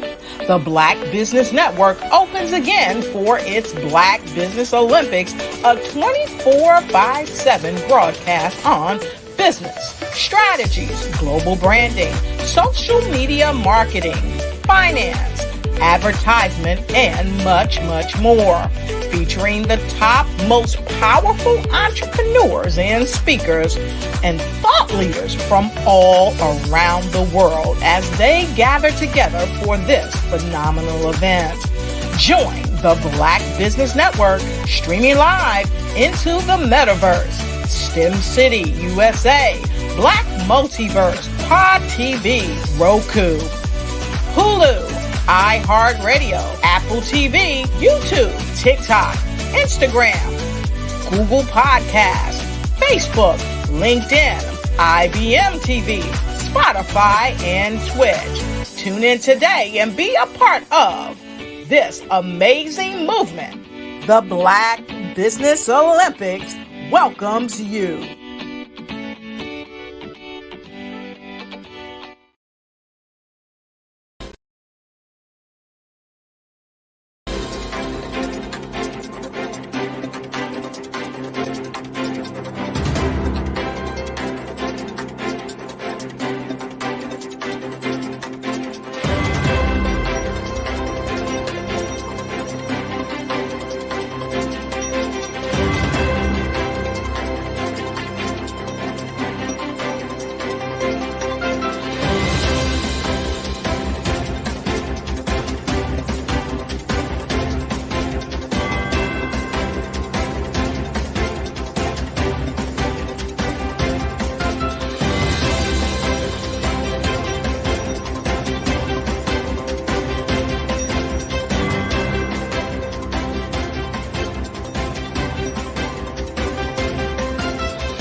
Dr. Eric Kelly III and a host of phenomenal speakers from all around the globe for this 7-day virtual event that you don't want to miss. The mission of the Black Business Expo is to raise scholarship money from kids all the way from high school, all the way from college. The Black Business Olympics is one of the largest Black business showcases in the world. It is an opportunity for businesses and companies to showcase their businesses globally. We are going to be giving away laptops up to $5,000 away to students. Again, I'm Olivia Appleberry, the founder of 2 Cents Finance and one of the speakers for the expo. I am so excited to see you there. For more info, go to www.blackbusinessexpousa.com or call 919-308-9090 and hope to see you there.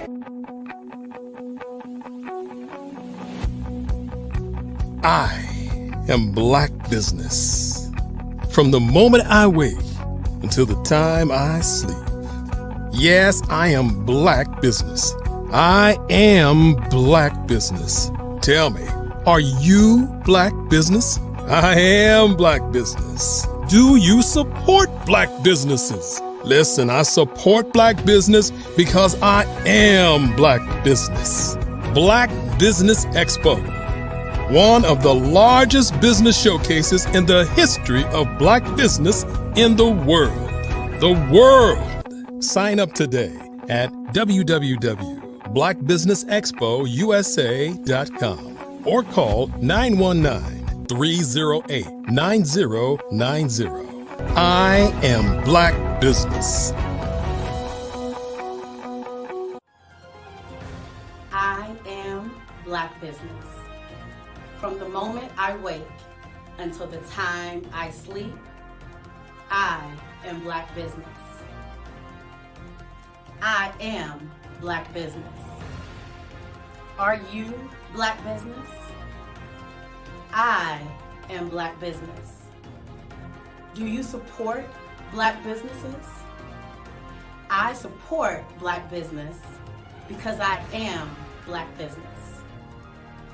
Black Business Expo, one of the largest business showcases in the history of Black America in North Carolina.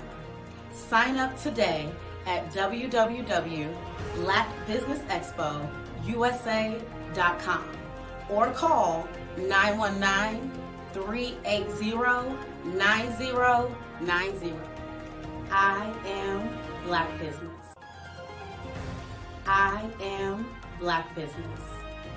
From the moment I wake until the time I sleep, I am Black business. I am Black business. Are you Black business? I am Black business. Do you support Black businesses? I support Black business because I am Black business.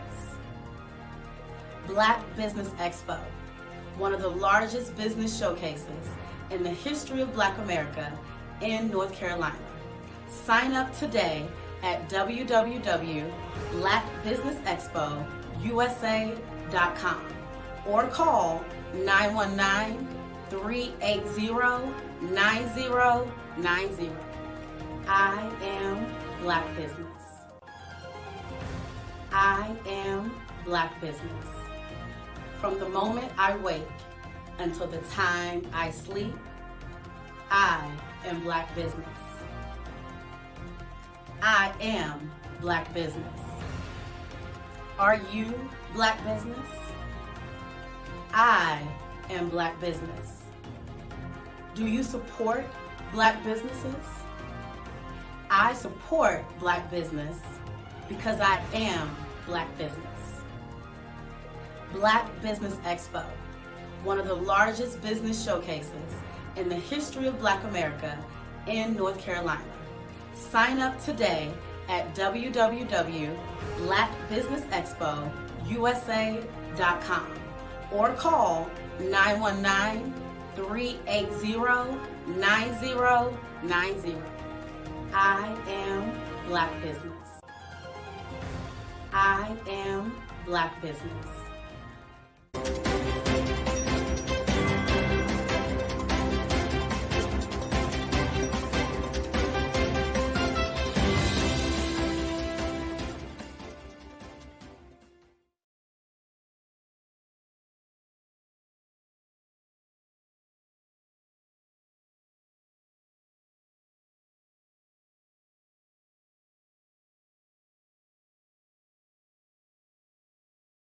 Hello, I am Dr. Eric Kelly III, the visionary strategist and founder of the Black Business Olympics.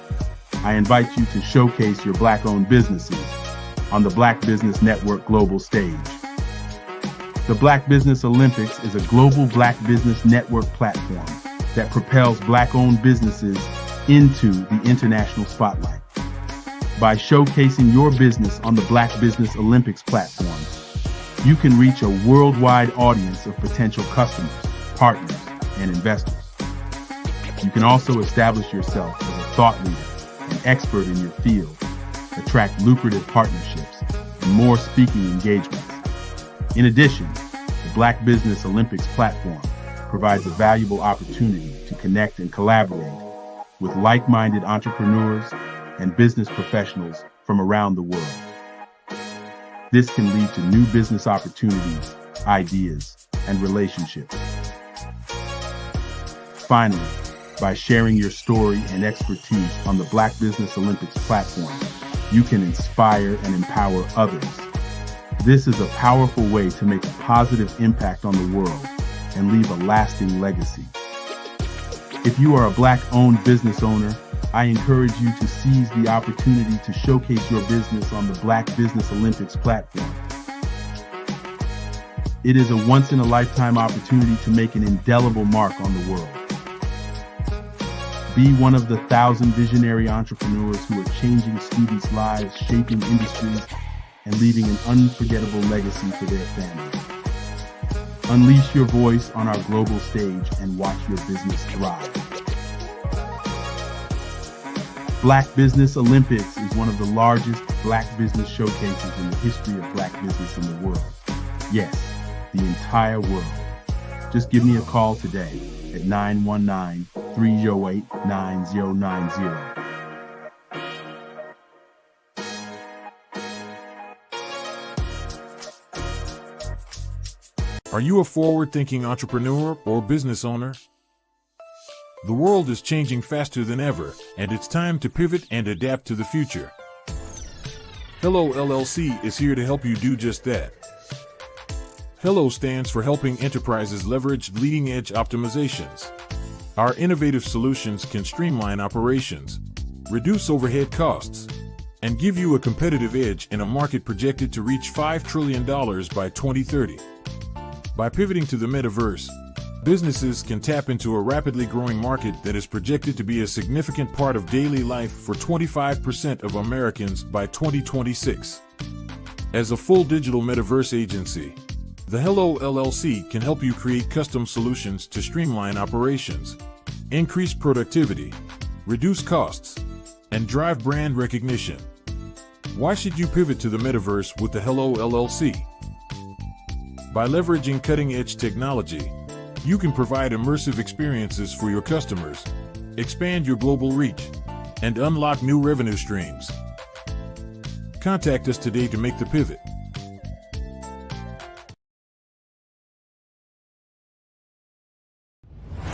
Social media is evolving. It's more vibrant, more colorful, more energetic, and so are you. It's not just photos anymore.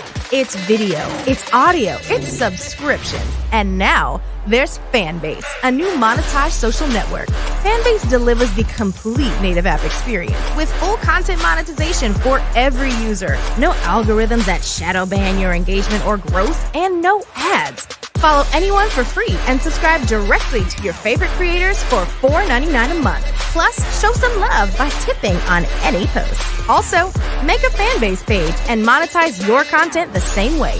Finally, connect with your followers by posting the amazing content you already create. And now, get paid for it. It's time to energize and monetize. Because everyone's a fan of something, and everyone has a fan base.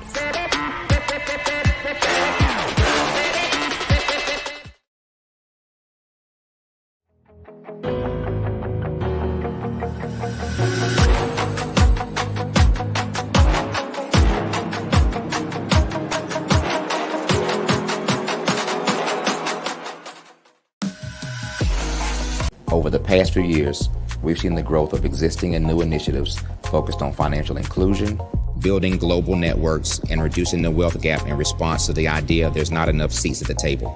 Whether their outcomes are to increase the representation of Black executives on corporate boards, ensure an inclusive global economy, or to create new U.S. African commercial pathways, the strategies are often carried out by separate programs.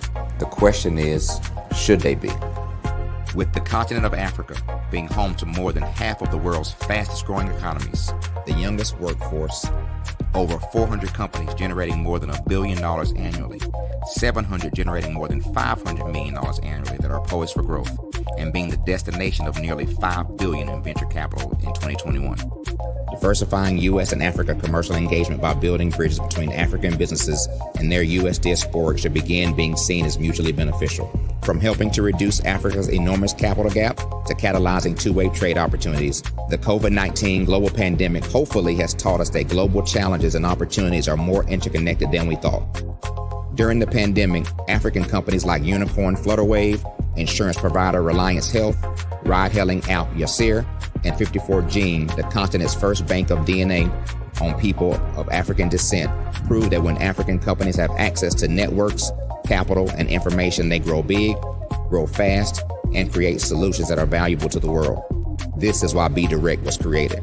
We are the first U.S.-based but African-centric board preparedness and board search company designed to connect U.S. Black talent and corporations to African businesses. Unique and fundamental to Be Direct's success is our process of helping board candidates adapt their experience and networks to an African context before they're connected to high-growth companies that are looking to locally and globally scale. From our focus groups with African business execs and government leaders, we don't ignore the sentiment that business is easy, but people are hard. Having a pool of board candidates with hard-to-access networks and extensive experience across the business life cycle, including successfully raising capital, is table stakes for an initiative like this. So yes, we have that. But corporate or entrepreneurial success in the U.S. does not guarantee success in Africa. Developed alongside industry partners on the continent, our training program, Be Direct Prep, is designed to transpose their experience to create cultural comfort, understanding, and a commitment to helping businesses in Africa scale. Our board governance sessions are African continental and country specific, integrated with cultural awareness and dexterity training, masterclasses led by African industry execs, and mentoring and coaching from African continental-based facilitators.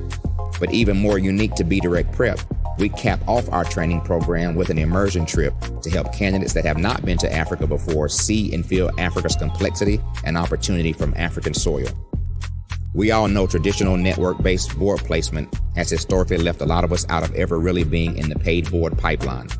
Our strategy supports the work of many great organizations that are successfully filling seats at U.S. board tables by creating more tables for those that are still left on the sideline. It's time to start seeing the role and value of U.S. Black talent and businesses on the continent of Africa differently. Old perceptions and habits limit economic inclusion. Let's transition Black talent and the African businesses they will support from the periphery of the global economy to its core. Living in a global lockdown, we all know now how fast local and global economies can change, and see the value of having businesses that hire, strengthen local value chains, and even grow globally. Status quo in any form holds back progress. We must democratize U.S.-Africa commercial engagement by socially and economically connecting cultures that have long been disconnected. It's time for Africa's U.S. diaspora to redefine their global value by helping African businesses scale continentally and globally.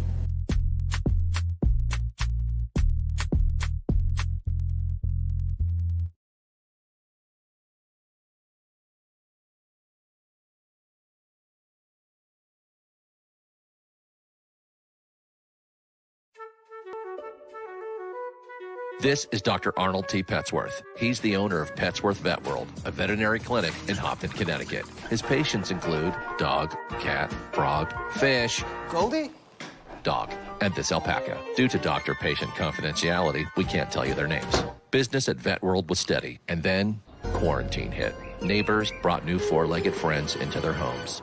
Bunnies. Bunnies everywhere. Dr. Petsworth welcomed these new patients with open arms. The only problem? There were more appointments than he could manage. That's when Dr. Petsworth turned to his American Express business card, which offers spending potential that's built for his changing business needs. He decided to hire a new assistant, Julio, and with spending power built for business purchases, he used his card to furnish a new exam room. Together, Dr. Petsworth, Julio, and American Express Business made sure all the pets of Humpton got the love and care they deserved. And everyone was happy. Get the card built for business by American Express.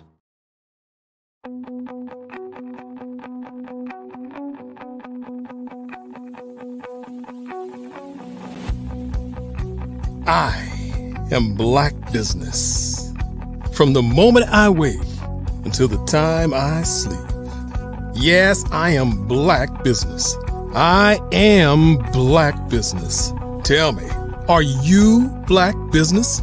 I am Black business. Do you support Black businesses? Listen, I support Black business because I am Black business. Black Business Expo. One of the largest business showcases in the history of Black business in the world. The world! Sign up today at www.blackbusinessexpousa.com or call 919-308-9090. I am Black business.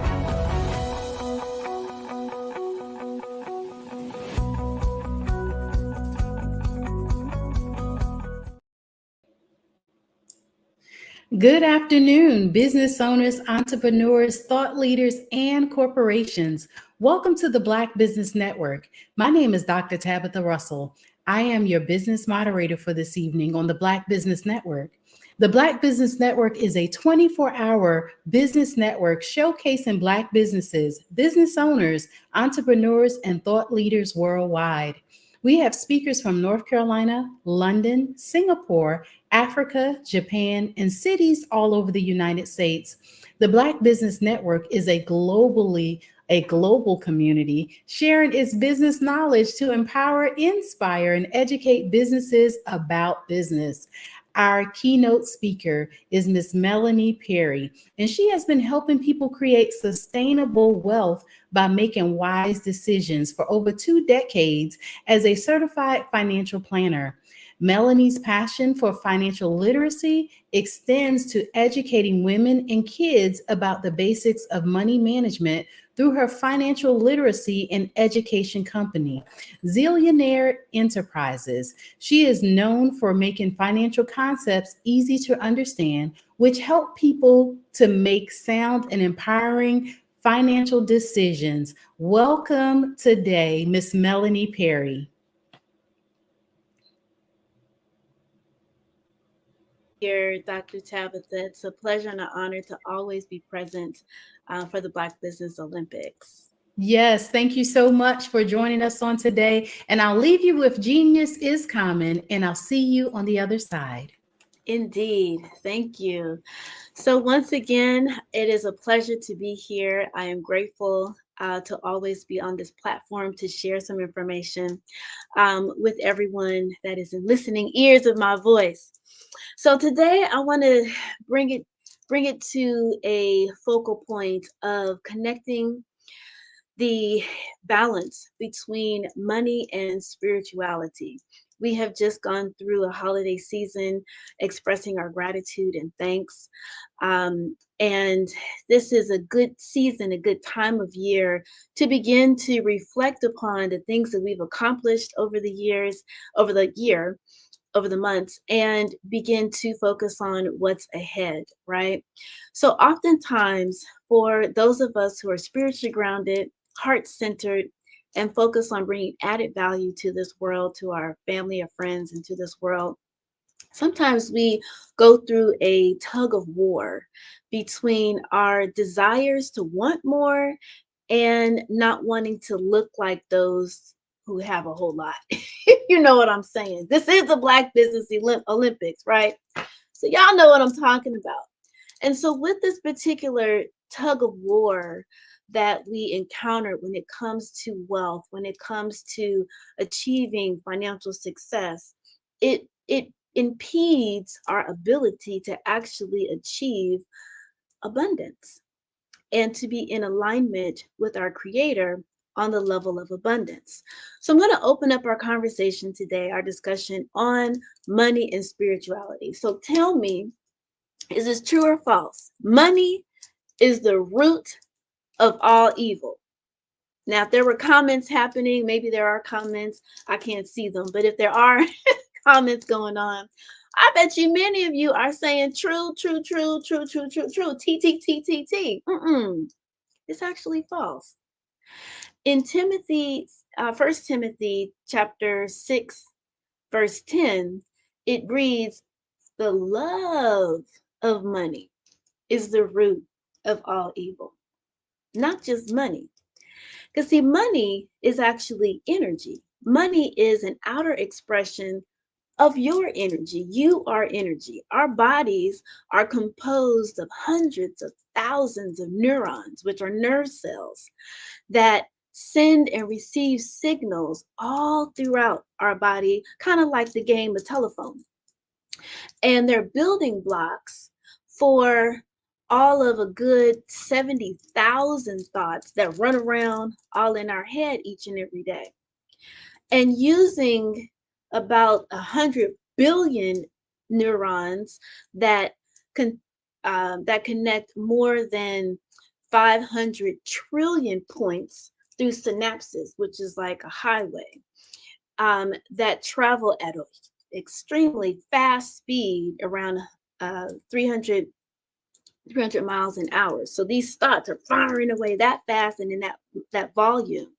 And the signals that travel through these interconnected neurons from the, interconnected neurons composed of our memories, our thoughts, and our feelings. And a good 90% of those thoughts are repetitive. So it's better, I tell people all the time, it's better to focus on the things that you want versus the things that you don't want. So this is why it's vital to condition our thoughts to be on the more fruitful side and make sure that we are creating a thriving environment for healthy thoughts to flourish. So doing things like detoxing our bodies, detoxing our friends, putting boundaries around who we engage with, being mindful of our working environment, whether we own our company or we're in a 9-to-5 environment. While you might not be able to completely ignore your coworker, you can create boundaries and you can create thoughts around that individual in a way where they just don't unnerve you anymore, right?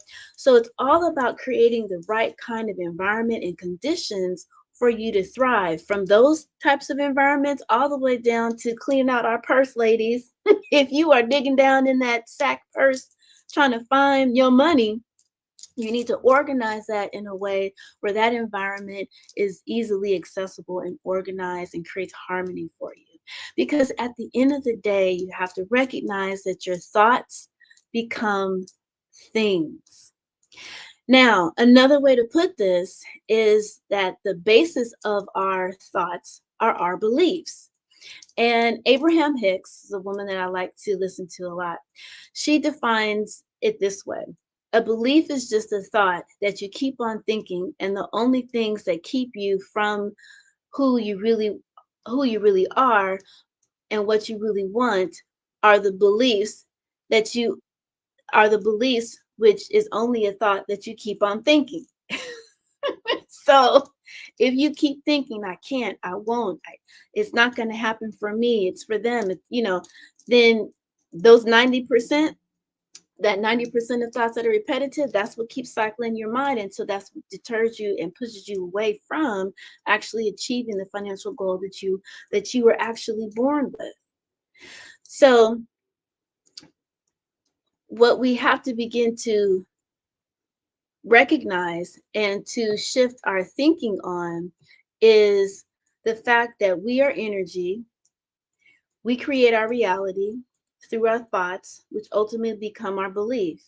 And so if you believe you can't, You need to start believing you can, so that these experiences become more relevant, not relevant, but more present in your life, and so that God can begin to orchestrate serendipitous events, things that you wouldn't be able to, orchestrate in a way that leads you to achieving that goal on a more succinct and consistent basis. And it's just fascinating how this cycle reoccurs throughout our life. And when you master your reactions to your outer experiences, you'll begin to see your life change for the better. Because the secret is out. As I alluded to, you are born wealthy. By knowing that you are born wealthy, it puts you in a better space to effectively navigate and convert your inner wealth into its outer equivalent. Because guess what? The colonizers and their descendants have had a very good understanding of this fact.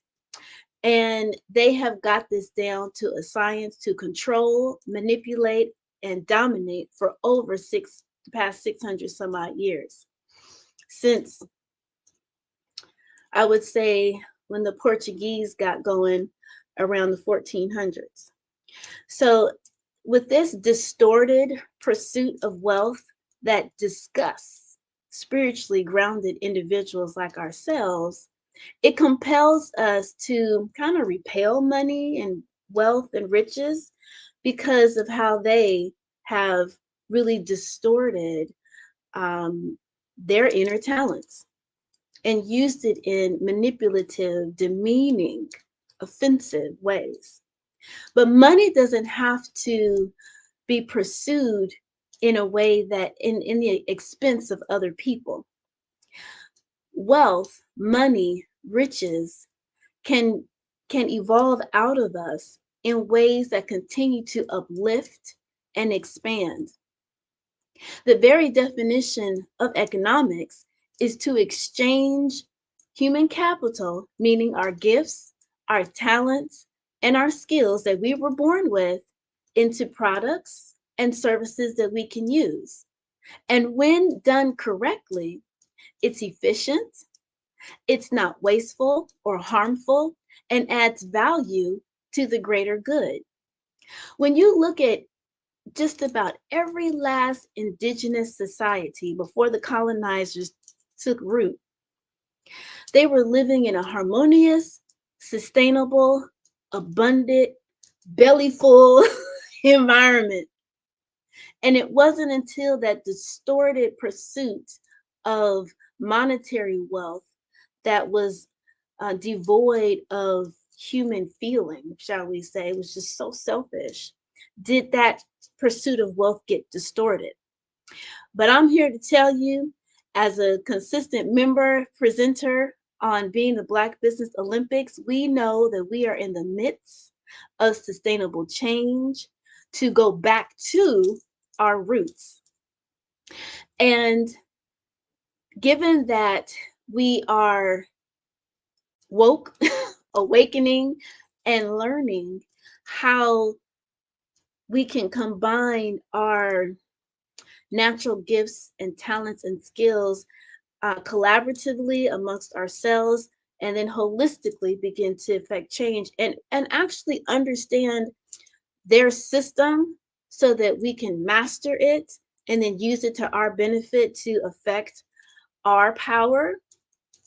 As we begin to understand that, it's on and cracking, right? The train has left, the boat has shipped out, the planes have launched. We are definitely in the midst of, we're like right at the cusp, the beginning of seeing this change. Now, we may not see sustainable and hard, fast results for another 50 years because some people have to die out. Some people need to be born. So that's why things take a little time. But we're in the midst of seeing a positive shift. And this is actually I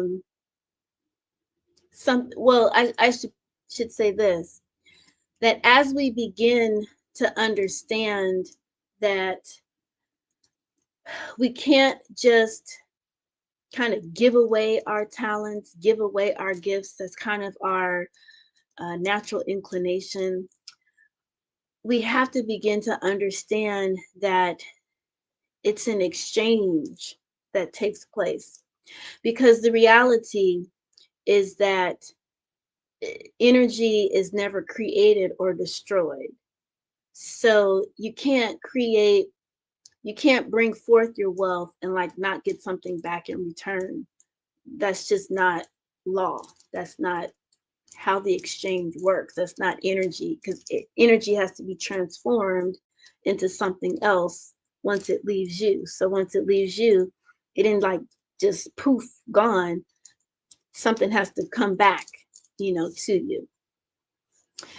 So one of the things that I focus on at Zillionaire Enterprises is, not to exclude the men, is that the reason why I focus on women entrepreneurs is that women are more inclined to pass information of wealth down to their children. Not that men don't, I know Dr. Kelly is the founder of Black Business Olympics. So, but kind of just the nature of women, that's kind of how it works. That's kind of what we do.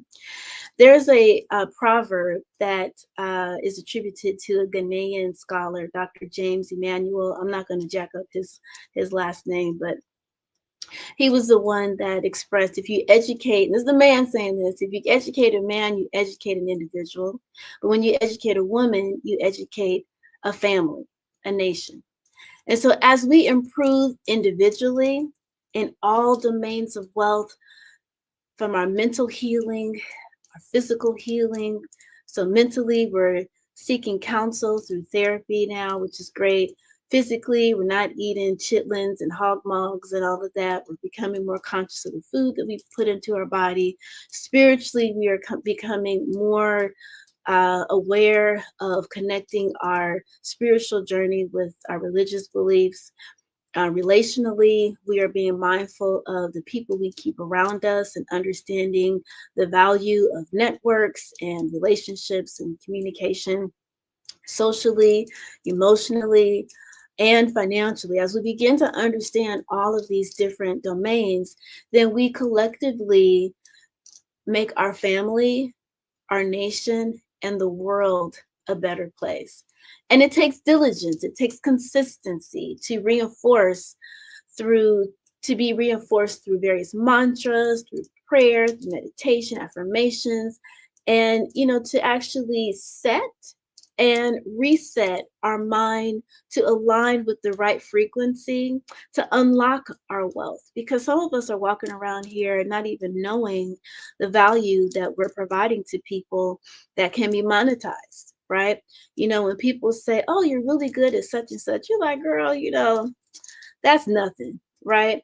It isn't nothing. It's something that people value and appreciate about you, and something that can be monetized. So we have to begin to not necessarily penny pinch people to death, so to speak, but be mindful of how we can effectively create a harmonious exchange between what we were born with and what we bring to the world, to make sure that it circles back. And I'm going to share with you all monetarily how that works in a way that is harmonious and in alignment with our spiritual beliefs and our religious beliefs. So our environment, through media, friends, family, social status, living space, workspace, all plays a part on supporting our goals or defeating them, right? So the critical factor to remember is that you have to recognize, you have to know that you are your greatest asset, because your wealth lies from within. You are a spiritual being having a human experience. You are divine because you were made from the divine. All of those neurons that are zip zapping away all throughout your body is energy. And people who have been able to heal, there's people out there including myself, who have been able to heal their body by simply telling themselves, I am healthy, I am whole, I am healed. When the doctors may have told them, you've got 6 months to live. Now, the doctor never told me I had 6 months to live, but when I was detoxing my body of fibroids, they tell you, oh, well, you got fibroids. Let's wait 6 months and see if they get bigger. What kind of madness is that? So I went through my process to tell myself I am healed, I am whole, I am fertile, I am healthy, and I seek assistance from an herbalist to get God's remedies. And I incorporated that. I began to ground, and 3 months later, actually, I had an exam, and what the 4 or 5 fibroids that I had turned down to one small dime size fibroid, and they were surprised. And I told them what I did, and their mouths just about dropped on the floor. So we know that through God's medicine, through the power of thought, through prayer, mantra, affirmations, we can heal ourselves. We have the power from within to affect those types of changes. And knowing that our thoughts are powerful energy sources. This energy is what makes you unique, being full of endless possibilities. That's why, when you think about the hip hop industry and how really music, Black music, and how other folks snatch it up. Well, we just keep creating more, so it's kind of like, yeah, y'all think you have the, what is not blues, but jazz, now hip hop is worldwide. We just keep creating. We just keep creating, right? Because it's endless. There's endless possibilities. And that's why what's for you, no one can take away. What God has for you, no one can take away from you. Because again, remember that energy is never created or destroyed. It's just transformed. And so money is energy. And when you shift your talents, skills, gifts into its outer equivalent, into a product or a service, the exchange is money.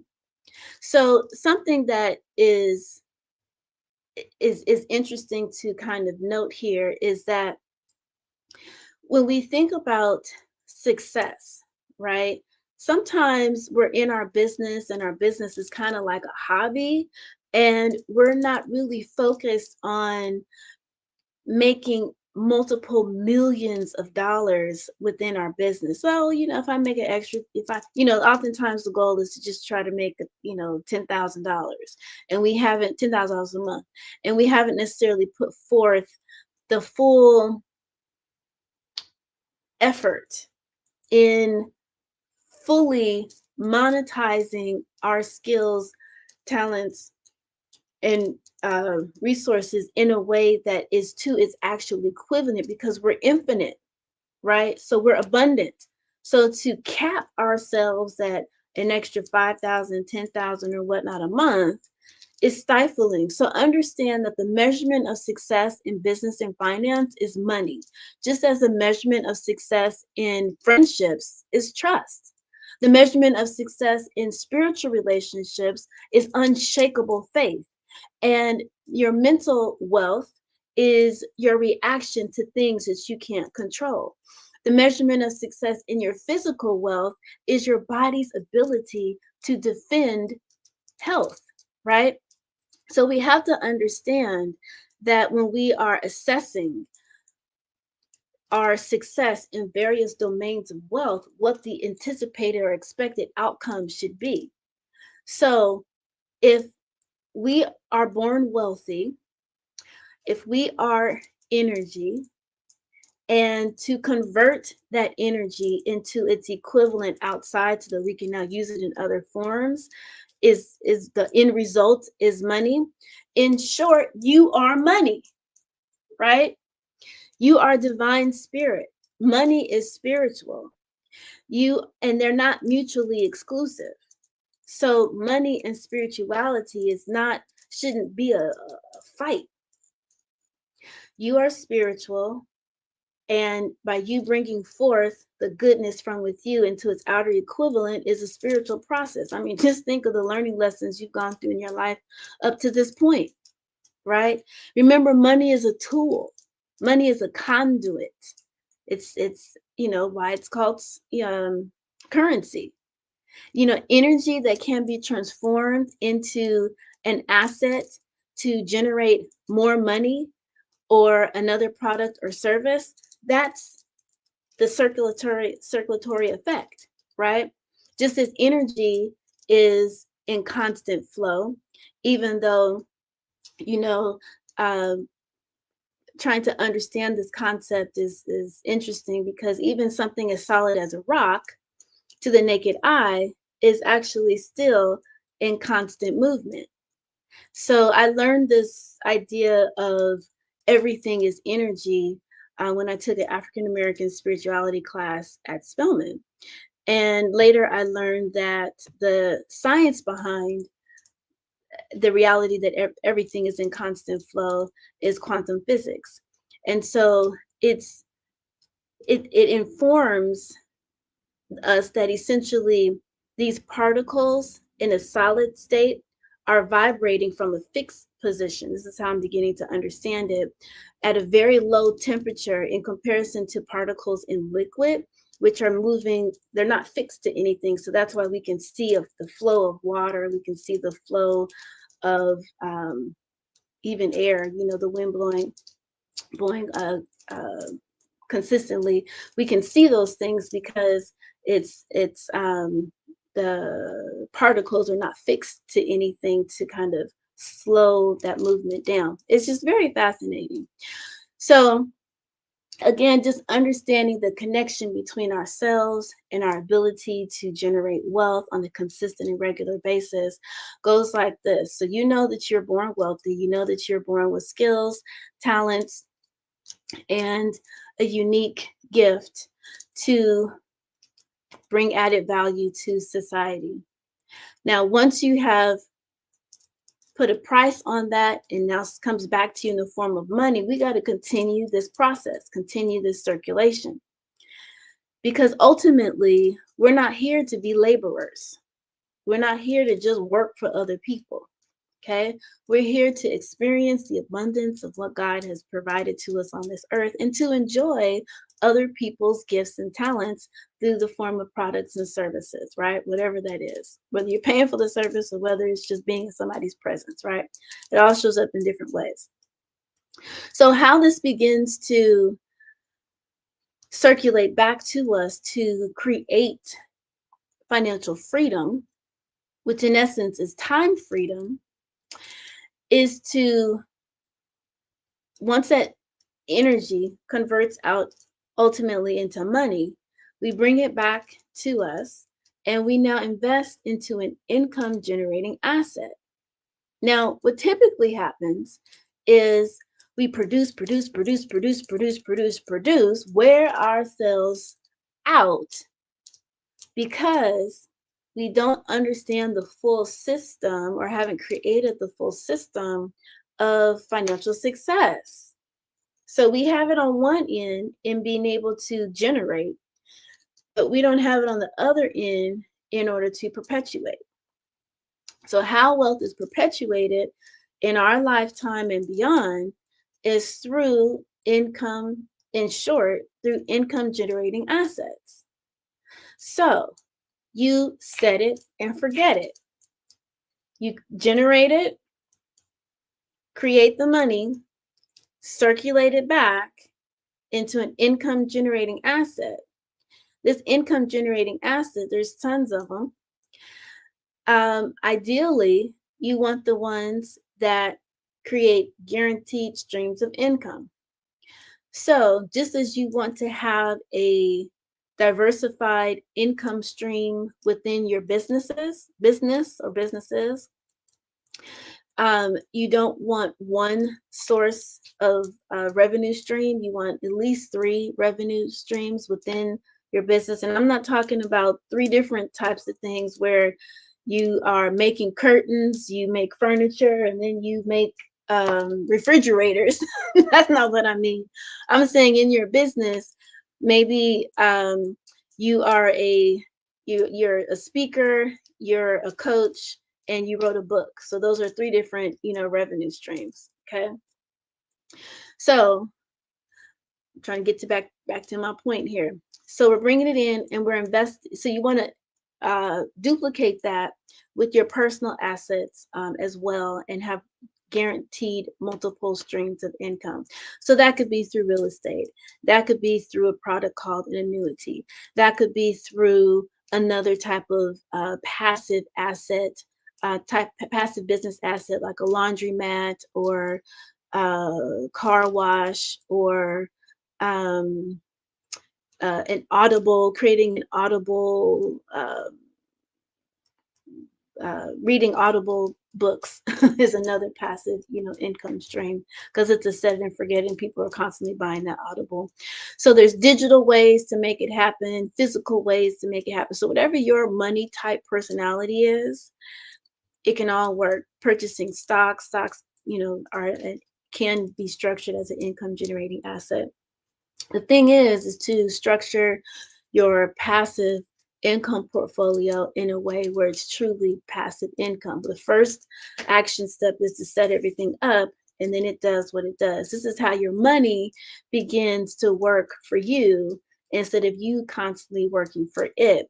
So we go through a phase of life where we're putting in the energy to generate the money, and then now we begin to put money at work in various forms. And you're going to have different buckets, different pockets, different envelopes, for this.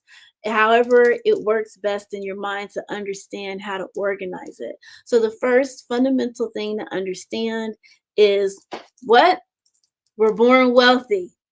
So we have an unlimited amount of possibilities of wealth generating opportunities, first and foremost. Never forget that and think less of that. Know your value, right? Then you're going to create effective marketing strategies and streams in order to connect with the right individuals to make that exchange from your product or your service. And as a result of that, that translates into money. We circulate that back, pays our bills, pays for our fun, and then it pays for our future, right? Those basic three categories. So we're paying for our business bills, and that you have two accounts for that. You've got a business account, you've got a personal account. Everything business-wise goes through your business checking account. You want to make sure you're properly structured. That's a whole different conversation, but I'm giving you a 35,000 foot above perspective, right? So you have all that cash flow coming into your business account. Then you're going to take a portion of that out. I like to do it where it's in three buckets, where you take 20% of your business revenue and allocate that into a into a savings account that's specifically for taxes. And then you take 40% of that remains into the business account. We're going to divide that up later. And then the other 40% goes into your to cover your personal lifestyle. Now, when you talk with me one-on-one, we can modify that a little bit, but again, this is 35,000 foot above perspective. So then when we're looking at ourselves personally, then we're going to look at covering our lifestyle, making sure we've got a solid financial foundation set up, making sure that we've got the necessary financial planning objectives met that align with our financial independent goals, aka retirement, our insurance goals, also, focusing on protecting ourselves from our life insurance, disability, health, long-term care, auto insurance, making sure all that's in alignment and in good order. And then making sure that our little ones are in order, that we've got money set aside for them for college if need be, for elementary school, and high school, those types of expenses, but travel, all that stuff is taken care of, right? We have particular allocations, particular buckets, products, and have that money working for us. You don't want 100% of your personal expenses to fall under the business. There's ways in which to make that happen, but you have to be really take really good notes on making it clear of what was business with that, because you can go on a business trip and expense that, and that business trip was also part family, but you need to make sure you handle those types of activities very clearly. There's a whole process in that. You can't just say, hey family, we're going to Disneyland, right?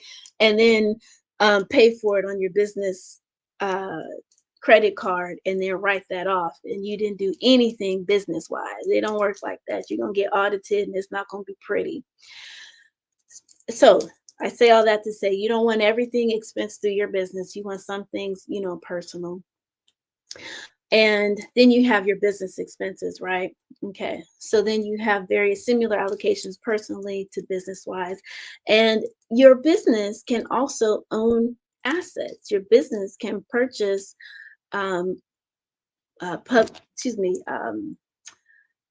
publicly traded companies. Your business can have a health insurance plan, a high deductible health insurance plan, so that you can take advantage of the health savings account and deduct that through your business. Your business can have a retirement plan set up, even though as entrepreneurs, we're not going to be retiring, but we want to position ourselves in a way where we're financially independent. And if we wanted to, we can, because we've got some stepping stones and building stones set up. And besides, retirement plans are a tax strategy, whether you quote use the money to quote retire, or not work, at all. So it's we have to be mindful of the tax strategies. Okay, so once we get to a point where we have filled up all these buckets, so our survival is taken care of, our comfort is taken care of, we get to a point now where we can give on a more substantial basis. All along, we've been giving. That's just our nature as spiritually grounded individuals, humans spiritual beings having a human experience. We're going to give no matter what. But now we get to a point where we can give more strategically, because all of our needs and more are met. So now what? This is where private foundations come into play. This is where charitable giving, donor advised funds, charitable giving strategies, charitable trusts become a factor, and we're able to now make a substantial and significant impact in causes and concerns and communities that matter to us most. And it's a beautiful spiritual experience. Awesome. Thank you so much with all of the Thank information you. that you shared here on today. I can just say that you gave out definitely a wealth of information. How is it that people can contact you? Well, I am all over social media like everybody, so you can connect with me on Facebook, Instagram. I was about to say Twitter, but I'm Xing out of Twitter. But TikTok, and at Zillionaire. And Zillionaire, hear my spelling. It's ZEALLIONAIRE.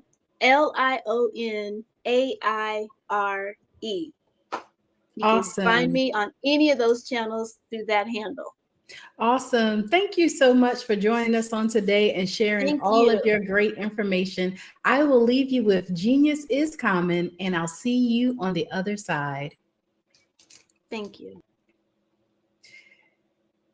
Thank you so much for joining us on today. Please continue to support our scholarships. The Black Business Expo's mission is to raise funds for high school seniors going to college or K through 12 entrepreneurs. This expo is a fundraiser for students. You may go to www.blackbusinessexpousa.com to donate to the scholarship fund, or use the Cash App that's on the screen below, and that's $BBX USA. Our goal is to give laptops and up to $5,000 to 10 students. Students can register at www.blackbusinessexpousa.com. Every dollar counts. So we want to remind you to donate to the scholarship fund. We also want to thank our Black Business Expo USA sponsors for their generous donations, and they are NC100, Moody Capital Partners, Suede Soul, Lotus Rich Coaching and Training, Carolina, Virginia Minority Supplier Development Council, Step Management, Barbara H. Smith, LLC, Margie McLean Foundation, Incorporated, Genius is Common, Earth Essentials, Mullane Shania Global, Executive Women's Success Institute, The Quality Coaching Company, Superwoman Business Services, Creative Force Studios, Lee Entertainment, Artistic App Design, Black Business Expo USA, Genius is Common, and I'll see you on the other side.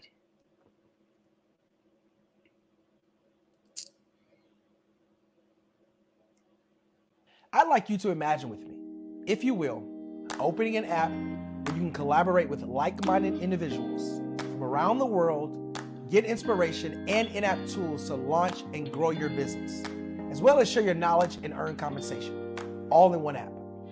Well, the name of that app is Truso, short for Truly Social. Hi, I'm Matthew Newman, the founder and CEO of Truso, a new concept in social media.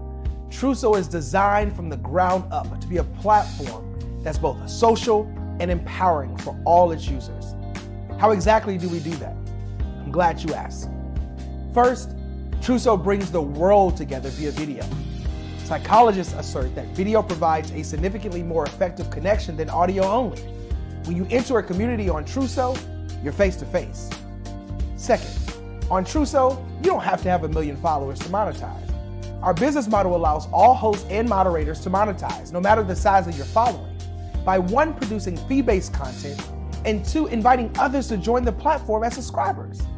Even more, Truso has an in-app resource library with over 100 free resources, forms, and documents to help you build your brand and grow your business. Third, Truso is inclusive. The deaf and hard of hearing communities make up 360 million people worldwide. Unlike audio-only apps, Truso embraces this community, providing a networking platform that allows them to participate via video and closed captioning. We even have a deaf and hard of hearing foundation in the works as well. Fourth, Truso is both social and safe. We refer to Truso as a virtual extension of the beauty shop, barbershop, and brainchild of the community. A place where there's laughter, along with wisdom, growth-oriented conversation, and genuine connections in a safe space. Truso even has proprietary security to ensure we maintain a safe environment for everyone. Where are we at now? Truso is live, y'all. We've launched in beta, and we're acquiring users daily. We have an incredible development and marketing team, plus amazing celebrity influencers at the table, helping us spread the word around the globe, beginning within the African diaspora and beyond by creating a safe space for growth, connection, and collaboration. We're truly excited about Truso. We've created something special for which there is a global market. And we invite you to embark on this journey with us as a shareholder. The future for Truso is truly bright. Join us and let's go there together.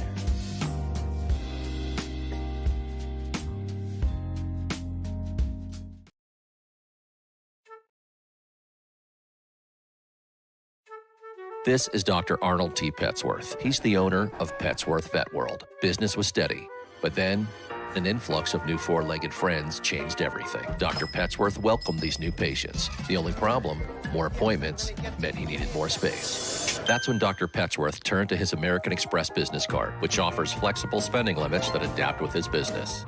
He used his card to furnish a new exam room, and everyone was happy. Built for Dr. Petsworth's business, built for your business, Amex Business.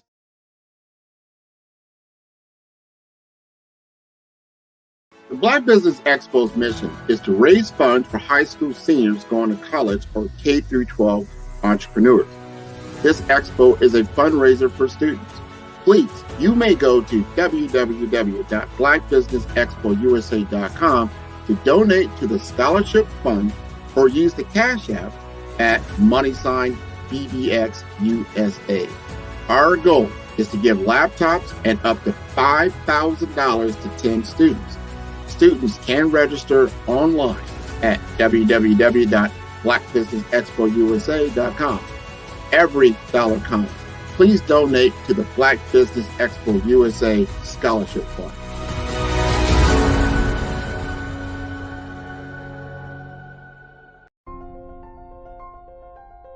What if you could build your own city? A place where every child can find nurturing people to help them achieve their full potential. A place where every adult can access job training support. Where health education is abundant. Where social justice ruled the land. A place without limitations. Welcome. You have arrived at STEM City USA. It is what every city should be. A safe and trusted community where you find people and resources to help you become everything you are and beyond.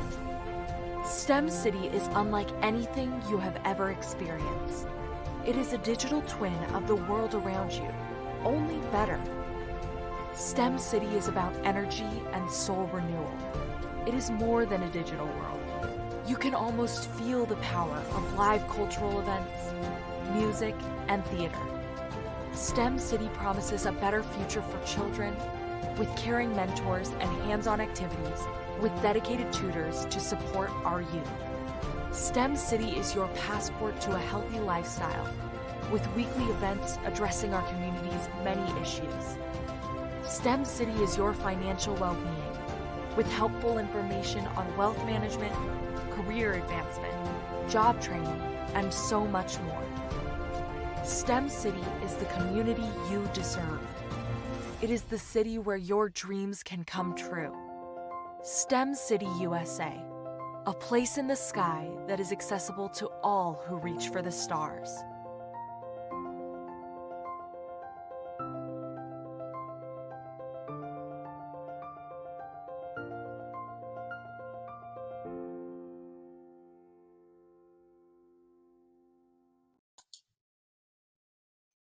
Hi, I'm Barbara Smith. Genius is common. My genius is executive coaching and professional corporate training.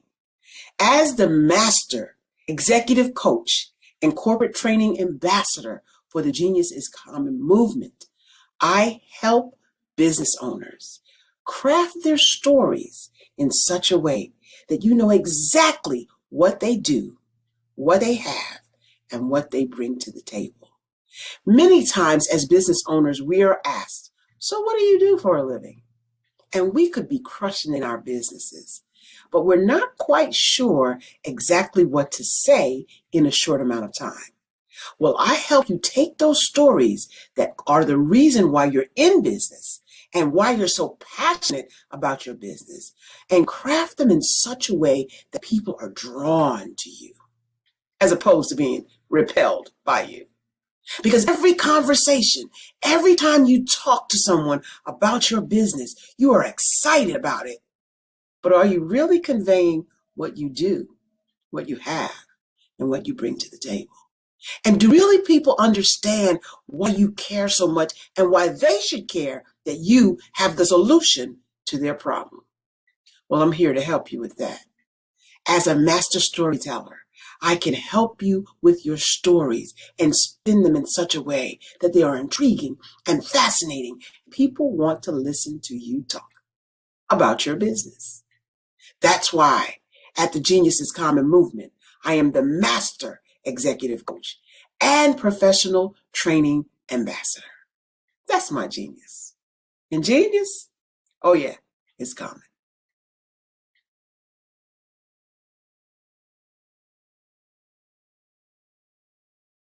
Over the past few years, we've seen the growth of existing and new initiatives focused on financial inclusion, building global networks, and reducing the wealth gap in response to the idea there's not enough seats at the table. Whether their outcomes are to increase the representation of Black executives on corporate boards, ensure an inclusive global economy, or to create new U.S. African commercial pathways, the strategies are often carried out by separate programs. The question is, should they be? With the continent of Africa being home to more than half of the world's fastest growing economies, the youngest workforce, over 400 companies generating more than $1 billion annually, 700 generating more than $500 million annually that are poised for growth, and being the destination of nearly $5 billion in venture capital in 2021. Diversifying U.S. and Africa commercial engagement by building bridges between African businesses and their U.S. diaspora should begin being seen as mutually beneficial.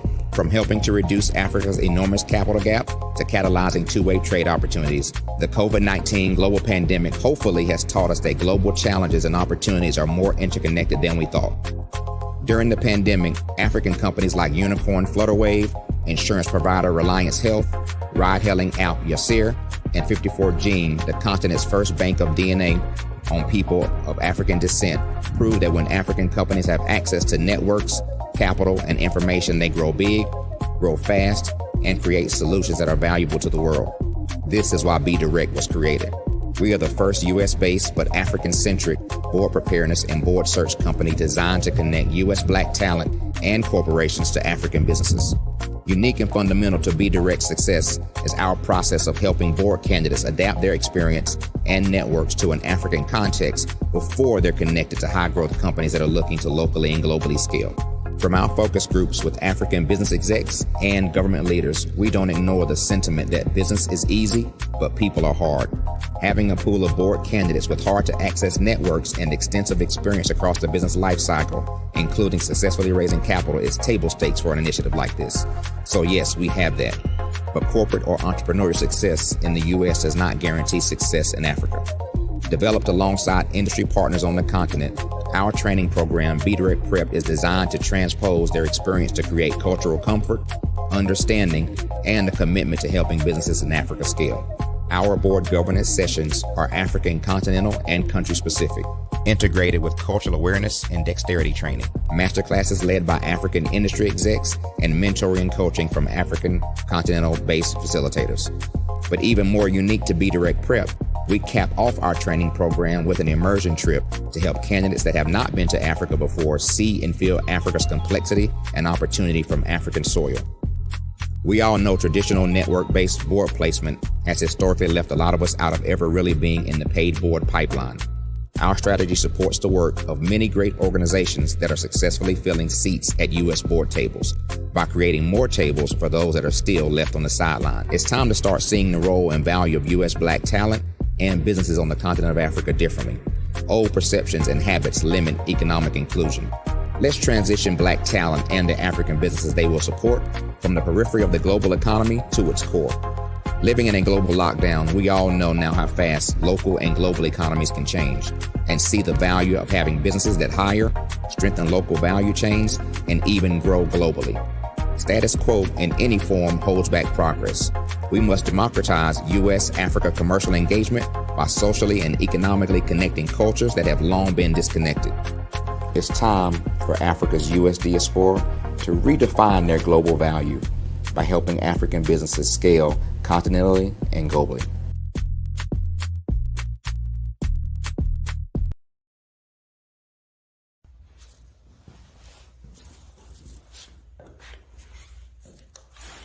How you doing?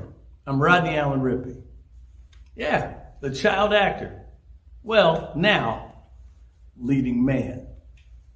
Some of you might remember back in the day, the Harlem Globetrotters popcorn machine. Remember that? Well, it was a Saturday morning special that would come on, and I was there with Geese and Tex and Meadowlark Lemon. Remember the show? Well, I had a great time. And I have to say a huge, huge thank you to all my fans out there. Thank you for all the years of support. I went on from the entertainment industry. I started getting into producing and directing. And now, hey, here I am. I'm a studio executive here in Burbank, California at 2526 Studios. I have to say, it's been pretty good, but the best is yet to come. Please stay encouraged. Keep reaching for your dreams and never forget that genius is common. Remember that. Genius is common. No matter what anyone says to you, no matter how tough the road may get, keep striving. Keep reaching for your dreams. And always know that you are worth it. Everything that you put into yourself, everything good that you pour into your life, you are worth it. And when the times get tough, when things don't go exactly right, it's okay. Dust your shoulders off. Stand up strong. And remember, genius is common.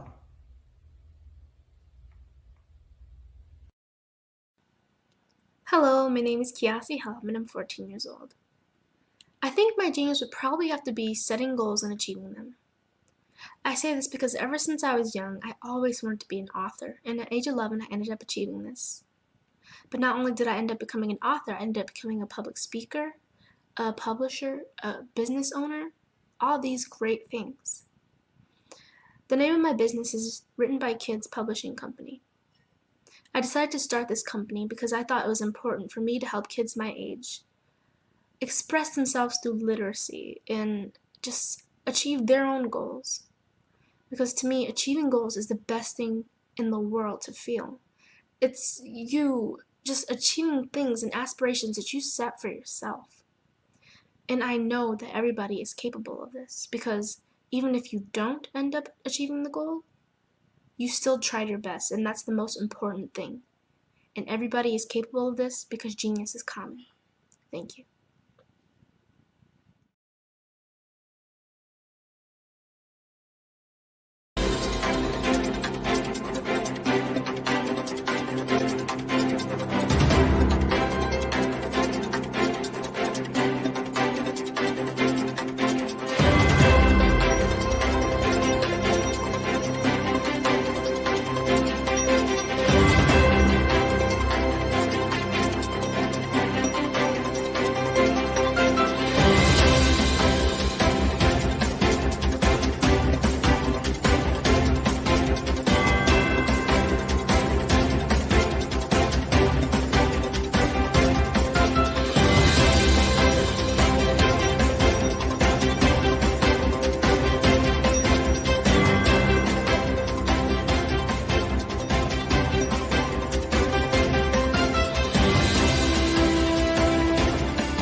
Dr. Eric Kelly III and a host of phenomenal speakers from all around the globe for this 7-day virtual event that you don't want to miss. The mission of the Black Business Expo is to raise scholarship money from kids all the way from high school, all the way from college. The Black Business Olympics is one of the largest Black business showcases in the world. It is an opportunity for businesses and companies to showcase their businesses globally. We are going to be giving away laptops up to $5,000 away to students. Again, I'm Olivia Appleberry, the founder of 2 Cents Finance and one of the speakers for the expo. I am so excited to see you there. For more info, go to www.blackbusinessexpousa.com or call 919-308-9090 and hope to see you there.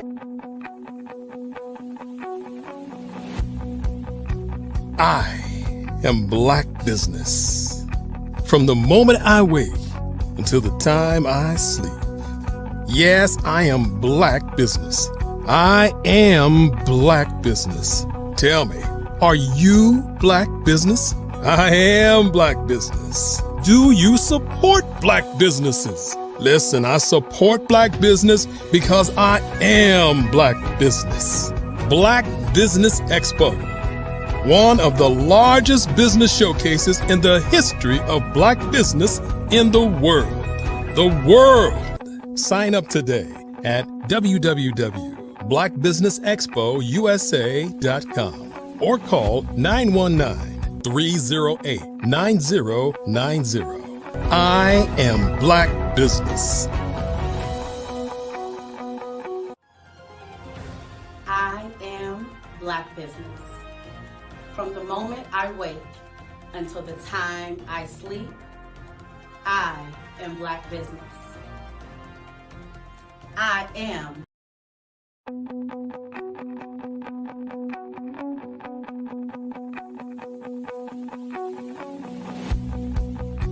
I am Black Business. From the moment I wake until the time I sleep.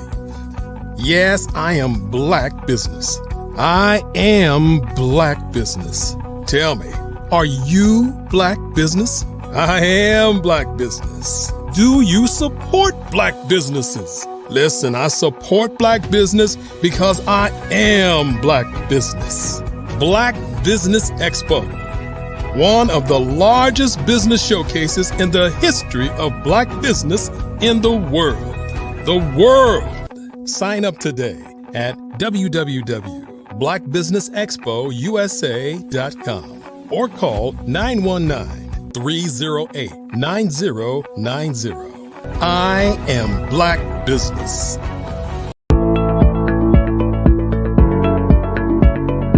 Prepare for what's coming and dominate in economic winter.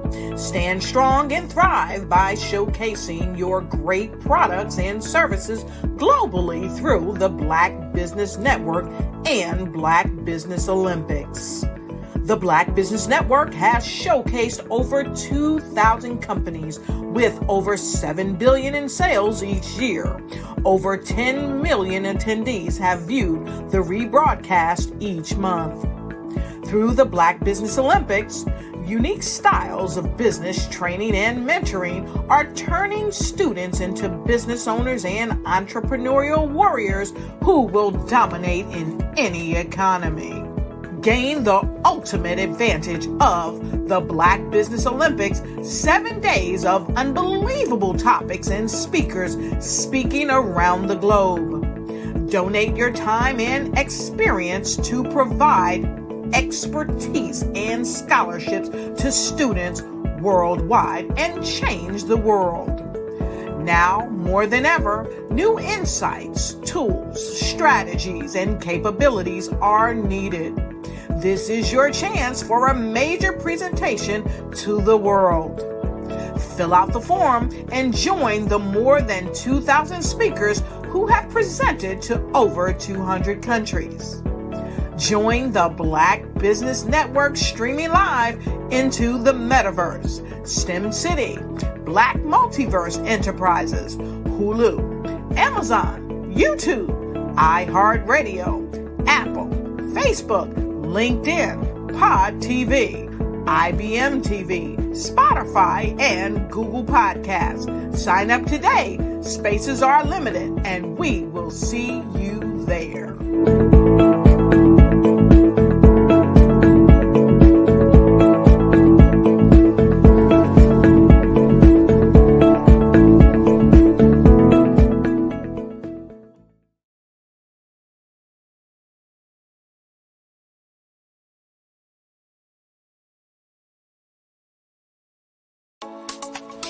Genius is common. And my genius is I'm a visionary strategist. I am Black Business. From the moment I wake until the time I sleep, I am Black Business. I am Black Business. Are you Black Business? I am Black Business. Do you support Black businesses? I support Black business because I am Black Business. Black Business Expo, one of the largest business showcases in the history of Black business in the world. Sign up today at www.blackbusinessexpousa.com or call 919-308-9090. I am Black Business. Good afternoon, business owners, entrepreneurs, thought leaders, and corporations. Welcome to the Black Business Network. My name is Dr. Tabitha Russell. I am your business moderator for this evening on the Black Business Network. The Black Business Network is a 24-hour business network showcasing Black businesses, business owners, entrepreneurs, and thought leaders worldwide. We have speakers from North Carolina, London, Singapore, Africa, Japan, and cities all over the United States. The Black Business Network is a global community sharing its business knowledge to empower, inspire, and educate businesses about business. Our next speaker is Mr. Jerry Smith. He is a CEO, gospel music programmer, teacher, visionary, and entrepreneur. At the age of 12 years old, Smith knew that radio was the career he was called to do. 7 years later, at the age of 19, he was on the air in college at Central Connecticut University as DJ Hollywood on then 97.9 WFCS FM, the college campus radio station. In addition to Smith's love for radio, Smith has a passion to help bring people together and help them enhance their lives through motivation and information. Smith always stresses the message, knowledge is power, and the more you know, or the more we know, the more we grow. Welcome on today, Mr. Jerry Smith. You're on mute.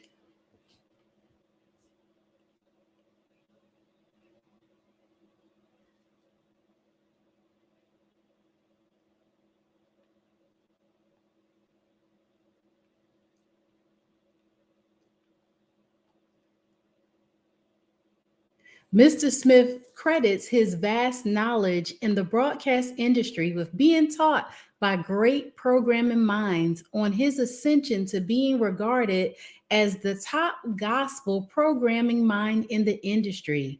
Smith credits Jim McManus, both John Stevens and Henry Hinton, David Horn, Dick Shannon, Alan Sneed, Don Kelly, C.Y. Young, Jay Michaels, and Jeff Majors. Welcome, Mr. Smith. How are you today? Thank you. My apologies. The eyes aren't as strong as they used to be. I did not realize I was on mute running my mouth. But what I said was, thank you for that kind introduction. I hope you had an amazing Thanksgiving and a beautiful and awesome Thanksgiving Day weekend. Yes, it was absolutely amazing. I had the opportunity to travel and go see family. It was awesomely amazing. So let's jump right into this conversation on today. I'm so excited just reading your bio about how you have a love for the music industry. So tell me a little bit about the services that you provide. Yes, so I do multiple things. I'm now in my 39th year in radio and a little bit of television sprinkled in as well. And what my company does is actually what I've been doing all my career, and that's really helping people. So one of the things that I do, Dr. Russell, is I help people with their radio station to put on a quality product, to attract listeners, to listen for long periods of time. And usually that formula translates to earning more revenue through selling commercial advertisements by getting high ratings. Also, what I've done for 30 plus years is offer advice to artists on how to get radio airplay. Being an insider looking out, it's a lot different than being an outsider looking in. And getting radio airplay is extremely difficult. And so I try to explain to artists the best path, 101 on to have success in getting radio airplay. And it really boils down to a great song and the quality of that song, the production, the vocals, the backgrounds. It's a whole lot to it. With technology today, a lot of people can go in their basement and build a studio and record some things, but they don't realize that they're competing against thousands of other songs and artists that are very good at it. And when you compare something that's not done in excellence and with great production, whoever's evaluating the music can hear the difference in 20 seconds. That's all it takes, is whether it's a good song or a bad song in 20 to 25 seconds. So I help people to navigate that and stress the importance of really, really getting a return on their investment by doing things at a high level. Also, one of the things that I do is I help people book talent for events like concerts, workshops, preachers, speakers, outdoor festivals. That was something that I did for the company that I worked for nearly 19 and a half years. And when I launched my own company, I started to do that. And another thing that I do so much, Dr. Russell, I really do. Another thing that I do is I put on workshops and seminars. I mentioned that for over 30 years, I give artists instructions and counsel on how to navigate the business of radio and records. Well, I do workshops as well to help them. So that's a face-to-face. Most of the times I talk to people over the phone, but since launching my own company, I put workshops on. And not only for that, God put on my heart, and first and foremost, I forgot to do this. I give God the glory, honor, and the praise for all things because all blessings flow through him.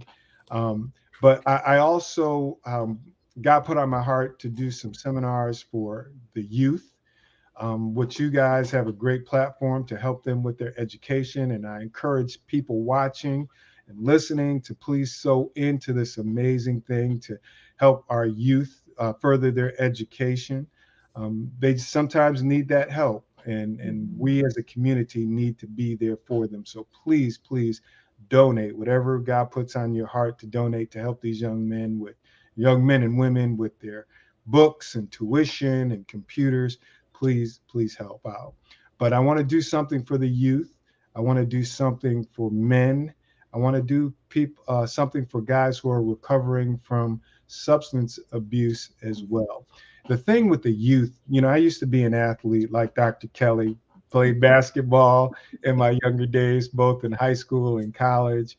Also, I was a soccer player. That got me into college, a scholarship to play soccer at Central Connecticut State University. And also, I was an amateur boxer, which really afforded me some great opportunities to travel all across the country and box. I was the captain of our college boxing club. We weren't really a varsity sport, but we were a club. So education is really, really important to me for the youth because I know what it has done for me. But I want to do something for young athletes, both male and female, because a lot of times they just focus on the sport and not the education piece. And there's so many young men and women who are so talented, but they don't really give the education part the attention that it deserves. So I want to bring in some former pro players, football, basketball, to talk to them about the importance of education, and not only the students, the kids themselves, but their parents as well, because a lot of times mom and dad are gambling on that child making it to the pros, the NFL or the NBA. And if that doesn't happen from an injury or their grades were not good enough, then everybody's dreams are crushed. So to just make sure that they know to give that education part as much attention as the athletics. So that's pretty much it in a nutshell. I will say that was amazing. I also know that it's good that we diversify ourselves, right? And that we have a lot of things to offer people. So I can remember having a little bit of a career in radio and helping with the production side of things. So tell me this, and I didn't know at the time that I even had the voice for radio. So how did you get into the field? When I was 12 years old, God put radio in my heart. People told me I couldn't do it, wouldn't do it. Now, I come from a humble beginnings, the projects of High Ridge Gardens in Danbury, Connecticut, right on the New York state line. And, God put that in my heart. It took me a minute really to understand it when I became an older person, and God told me to share my story, my testimony, because I didn't tell people I was from the hood. I didn't tell people there was domestic violence in my home, substance abuse, and I've seen everything that a kid shouldn't see. But God said, there are so many young men and women that I have great plans for that are being told that they can't do this and they can't do that, just like you. But look what I've done for you in your life and how your career turned out. So I started being transparent and sharing this story.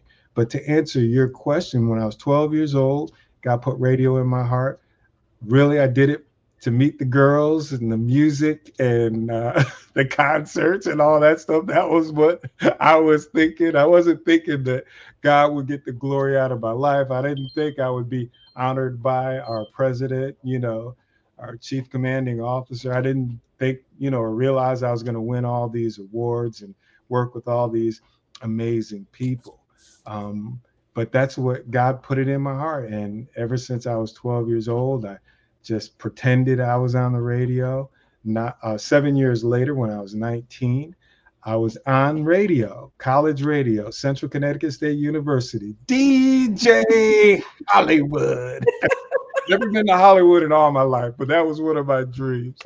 And from there, it just kept going and going and going. And now I'm celebrating over, approaching 40 years as a professional radio broadcaster. I don't even count my college years in radio, which was about a year and a half. So I've been doing this for over 40 years.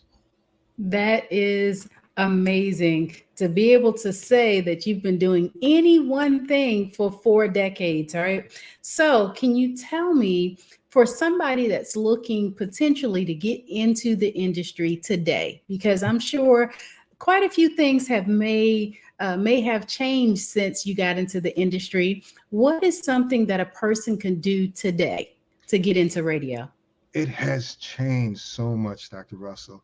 When I first started, it was, and you mentioned your voice, and you have a very beautiful voice. You have Thank a you. perfect radio voice. Thank you. But that's what it was. That's how you were evaluated, is on your voice, your enunciation, how well you communicated. And now it's more like just who you are and your personality and your voice. You don't have to have the perfect radio announcer's voice. When I first started, Dr. Russell, they told us to speak from our diaphragm and enunciate and project. Now just be you, because that's how we communicate and that's how we talk. We just talk normal to one another. And so that works in radio. Maybe 10 years ago, I would tell people to start off on a small station like an AM or FM, well, a small AM station. My first professional station was a little AM station. And that was a great place to cut my teeth. I eventually outgrew them. They kicked me out and said, "You've outgrown us. You can make more money than us." So I always told people that, but it's even easier now. Because you can launch your own internet radio station. It's harder to get a job, sadly, in terrestrial radio because there's so much syndication, so much automation. Radio companies now are looking to cut the overhead, keep expenses down. So getting a job as an on-air or part-time personality is a little more difficult now than it was prior to COVID, just being 100% transparent. But the cool thing is internet radio will allow you to do whatever God put on your heart, your dreams. It's very inexpensive to launch your own radio station and cut your teeth and just improve as you go along. But it's still not impossible to get on an AM or FM terrestrial station. That's what we call those stations, where they have the frequency is on the dial. But to me, it's the same formula. So I went to the Connecticut School of Broadcasting as well. And the Connecticut School of Broadcasting teaches you hands-on experience. You don't have to have a whole bunch of books. You don't have to do this. They just throw you in the fire. They coach you. They teach you how to front sell, back sell, set an appointment. This is all industry lingo. And you just do it real time. You could do that with internet. And then you can take your air check tape to a terrestrial radio station, an AM or FM station, and said, this is what I sound like on the air, and potentially get hired. So there's still opportunities if you do want to get on, AM or FM station, but it's just a little more difficult than it was in years past. Wow, wow, wow. Yes, I do realize that there's a lot of competition out there. I inadvertently got picked up by a radio station. I was a salesperson at the time, and the owner of the radio station came in and was talking with the owner of the store that I was working in, and was like, let's do your next commercial, and was saying that they were listening to me as I was talking with someone else, and they had their back turned to me. And they said, well, why don't you let her, give her a try? I went in there to do a commercial, and then eventually got on the station and stayed there for a while and became the producer. However, I know that stuff like that just doesn't happen, right? For most people. And like you were saying, that you can start on a small AM station or something like that. It was actually an AM gospel station that I got my start, and later took that to do some other things. So who would you accredit to helping you to get to where you are right now? There are so many people on that list. I was blessed to just work with some of the top minds in radio and didn't know it, especially in the beginning of my career, because I was, wet behind the ears, snotty nose, you know what I mean? And I almost got fired from my very first job. I was only there for 2 weeks. The reason I almost got fired, because I was breaking the format. They trained me, they taught me before I went on the air of what I was supposed to play. But remember, my first stint in radio was college radio, and DJ Hollywood was doing whatever he wanted to do and playing whatever he wanted to play, however many times he wanted to play it. But when I was in a structured, and they hired me as a professional broadcaster, which I didn't realize it at the time. I was just a DJ, and the DJs do what they want to do, just like I did in college. So Mr. Jim McManus, to answer your question, was the very first one. Jim McManus was the general manager of the radio station, and he called me in his office. He said, how long have you been doing radio? And I said 2 weeks, because I didn't count my college radio. And he said, so you know more in 2 weeks than I do in 25 years. Dr. Russell, I knew exactly where that conversation was going. I knew I was doing wrong. I wasn't following the format. You mentioned your first job was on a gospel station. Well, mine was too. And I was supposed to play Southern gospel, which I didn't like. I was supposed to play this kind of gothic chanting Christian music. I didn't like that, so I would skip that. All I wanted to play was the black gospels, the whinings, Shirley Caesar, that kind of stuff, and contemporary Christian. And so I only played those 2 categories out of about 7 or 8. And he said, son, when you're on the radio, we're not what we're selling to our listeners or our advertisers. He said, we hired you as a professional broadcaster to execute the format. And so I said, but my listeners don't like that music, sir. Now, 2 weeks, and I'm telling him out of his station what my listeners don't like. So he said, listen, we hired you to be a professional broadcaster. We trained you. So you have 2 options. One, you can do it the way that we train you and continue to work here, or after this meeting, you can go home. I'll do it the way you train me, sir. Dr. Russell, I had no bass in my voice at all. No bass. And then a year and a half later, they kicked me out. They said I outgrew them. I could do really well, make more money at this. I was really, really good. And I was like, are they just telling me that, or do they really mean it? But that's, he's one. John Stevens, Dick Shannon, um, Jeff Majors is another one. Jay Stevens, Alan Sneed, Don Kelly.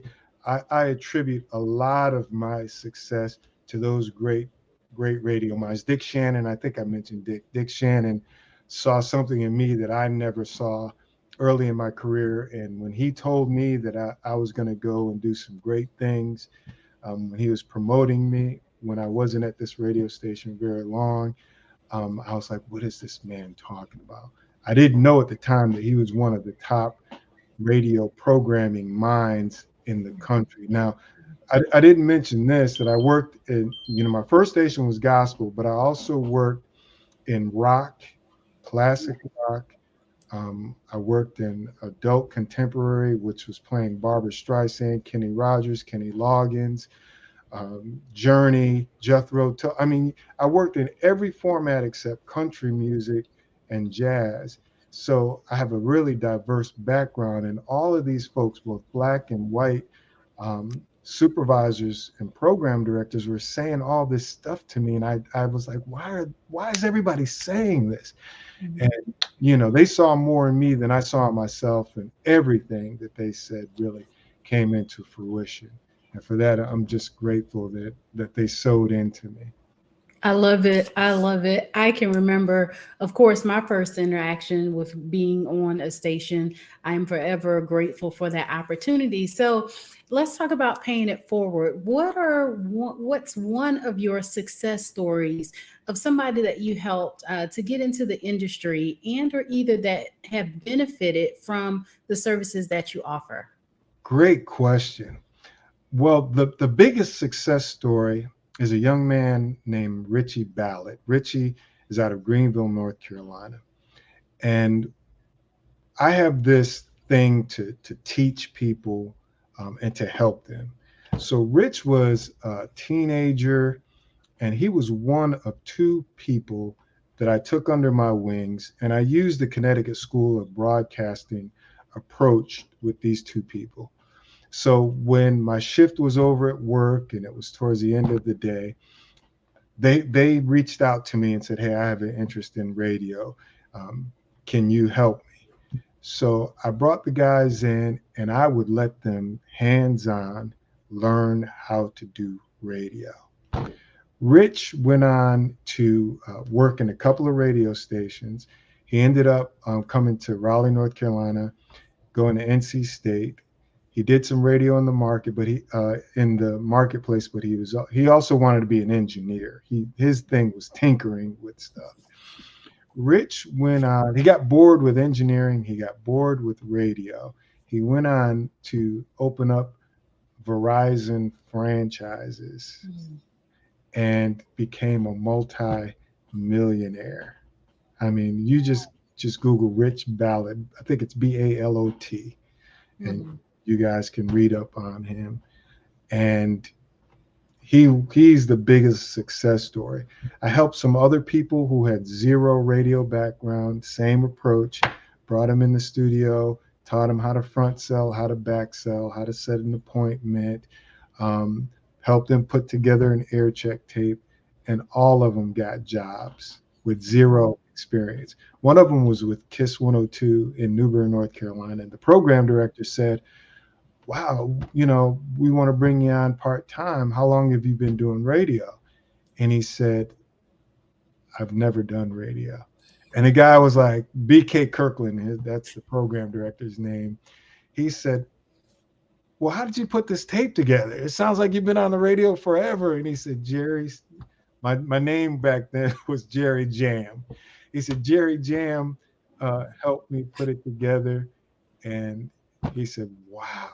He said, well, I'm still going to bring you on, but it sounds like you've been on the radio forever. And wow. There have been about 5 or 6 guys, zero radio experience, that I helped to get a job. And those are some of the success stories. That is amazing that you were able to take them. But I believe that those are sometimes the best learners as well. Nobody that have, they don't have any preconceived habits or anything like that. So tell me about one of the obstacles that you've had to overcome in the industry since you've been doing this. Wow. Well, I would say one of my toughest challenges was as I was ascending in my career. Um, and this isn't easy to talk about. My heart was in urban radio. And when I was in white radio, they pushed you out of the nest. They're like, you've outgrown us. You need to get out of here. In urban radio, it was a little different. And part of the reason it was different was because of consolidation. So what happened in the late 80s was radio companies were able to buy more properties in the market. So before, prior to that, you can get mad at your job and quit and go across the street and get hired. In the late 80s, you couldn't go across the street because they owned you too. You know what I mean? So in urban radio, the program director would teach you enough to do a good job, but they wouldn't teach you to be equal to them or above them. They definitely didn't want to push you out of the nest, and they didn't want to be replaced by you. So the challenge that I had was people could see my potential, just like the white boys, and could see where my career was going to go. And they were threatened by that, even though I would never take anybody's job. I would never do anything callous, no crab in the barrel, because, I'm a God-fearing man and I know God doesn't like ugly. And if I do something devious to somebody else, well, that's going to happen to me. So a lot of times, because of my potential, people made things difficult for me to either run me out or try to get me out because they were threatened. And that was the most challenging. Some of the people that tried to get rid of me ended up getting rid of themselves. That's just how God worked it out. I was still able to continue to ascend, get promoted. My salary continued to grow and increase. But those were the obstacles. I had one guy who flat out told me, he said, man, we went, I quit after, I think it was 2 weeks. I just couldn't take it anymore because it was just unbearable. And I didn't want to work in that type of environment. And he ended up leaving. We both worked in Greenville, North Carolina. He ended up getting a job, and he was really good at V103 in Atlanta, Georgia, which is the giant urban radio station in that marketplace. And he and I somehow came across each other, during our journey. He said, man, I didn't treat you right. I was just so threatened. Wow. So talented, handsome guy. He just had the full package, and I was just insecure. And I know I was wrong for, trying to keep you down and squashing you and treating you the way that I did. That was very big of him to say that, but he was just one of several that I had that kind of situation with. Wow. I will say thank you for sharing that with us, as difficult that may have been at the time. Seemingly, the more that you're in an industry, the more that you learn over the course of time. So in our few minutes that we do have left here on today, tell us something that people would not know about you. Oh, wow. Okay. But before I answer that question, just to piggyback what I just said, anybody who's dealing with that situation, you got to maintain, you got to be strong. You got to believe in yourself and know that nobody can stop you. Whatever God has for you is for you. And no human being is greater than our God that can keep you from whatever your destiny is and whatever your purpose is. So just continue to believe in yourself, do things the right way, and just keep trying to be the best you and be the best at what you do. Also, don't forget to sow into these young men and women. All right. The purpose of this Black Business Expo Olympics is to help our young men and women further their education. So please, I don't want to go too much longer without encouraging you to sow into them. The thing that people may not know about me, I talked about I was an amateur boxer, but a lot of people didn't know that or don't know that I used to train dogs for obedience, tracking, and protection. It was so much fun. German Shepherds, I used to put on the big gear and let the dogs attack me and so on and so forth. I know how to teach a dog to sit, to lay down, and to be obedient. That was a big hobby. I'm a big dog lover, and I love German Shepherds. That's my breed of choice. That is superb. I mean, like, it sounds like you're really well rounded. So, what do you like most about what you do now? What do you like the most? You know, I love radio. And as I mentioned, 12 years old, I'm thinking about the girls. Girls love the DJs and the free music, and concerts and stuff like that. But I really have a heart for community, blessing less fortunate. I come from humble beginnings, and I don't forget that. I'll never forget where I came from. I'll never forget the people that helped me out. My father passed when I was 9 years old. He was just a week before his 30th birthday. My mom raised 4 knucklehead boys all by herself. And some people helped her out to help us. So I just have a heart for community, giving back, and especially for less fortunate. That's really what I'm known for. God's blessed me in all avenues of my life, but just being, using my platform to be a blessing to others. I love it. Thank you. Thank you. Thank you. Now, how can people find out more about your business and how can they contact you? Yes, very simple. My name, Jerry Smith, 03.com. That's the JAS Consulting and Entertainment website. If you're an artist and want to submit music for airplay consideration for Favor 97.3, you can reach me there.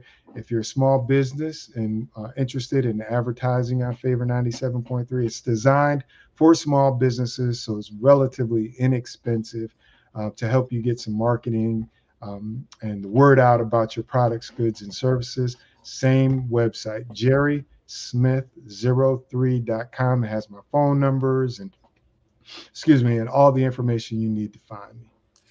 Awesome. This has been an amazing pleasure on today. I will say that continue to keep going forward. I know that you will put him first in all that you do, and he will continue to send you back the blessings. So thank you so much for all that you are doing. And I will say this last thing, genius is common, and I'll see you on the other side. Thank you so much. You're welcome. Thank you.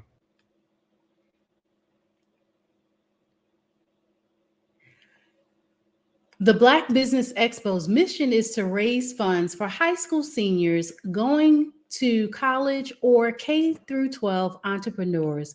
This expo is a fundraiser for students. You may go to www.blackbusinessexpousa.com to donate to the scholarship fund or use the Cash App on the screen, $BBXUSA. Our goal is to give laptops and up to $5,000 to 10 students. Students can register online at www.blackbusinessexpousa.com. Every dollar counts. So we want to remind you to donate to the scholarship fund.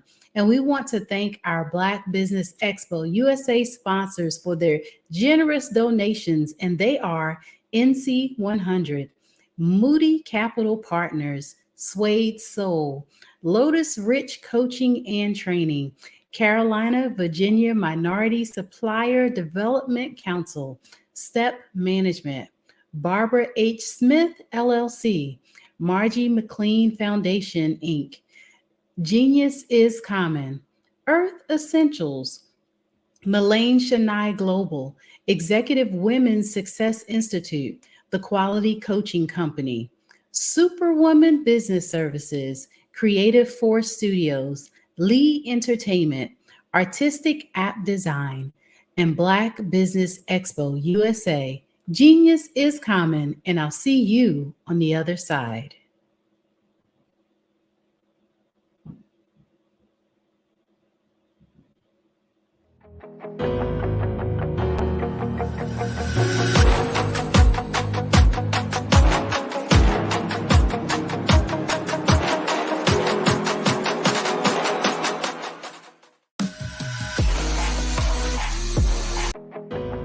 I am Black business. From the moment I wake until the time I sleep, I am Black business. I am Black business. Are you Black business? I am Black business. Do you support Black businesses? I support Black business because I am Black business. Black Business Expo, one of the largest business showcases in the history of Black business in the world.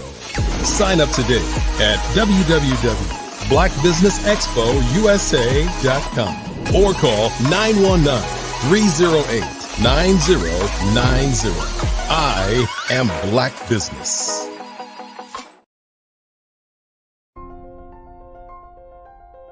What if you could build your own city? A place where every child can find nurturing people to help them achieve their full potential. A place where every adult can access job training support, where health education is abundant, where social justice ruled the land. A place without limitations. Welcome. You have arrived at STEM City USA. It is what every city should be. A safe and trusted community where you find people and resources to help you become everything you are and beyond. STEM City is unlike anything you have ever experienced. It is a digital twin of the world around you, only better. STEM City is about energy and soul renewal. It is more than a digital world. You can almost feel the power of live cultural events, music, and theater. STEM City promises a better future for children with caring mentors and hands-on activities with dedicated tutors to support our youth. STEM City is your passport to a healthy lifestyle with weekly events addressing our community's many issues. STEM City is your financial well-being with helpful information on wealth management, career advancement, job training, and so much more. STEM City is the community you deserve. It is the city where your dreams can come true. STEM City USA, a place in the sky that is accessible to all who reach for the stars.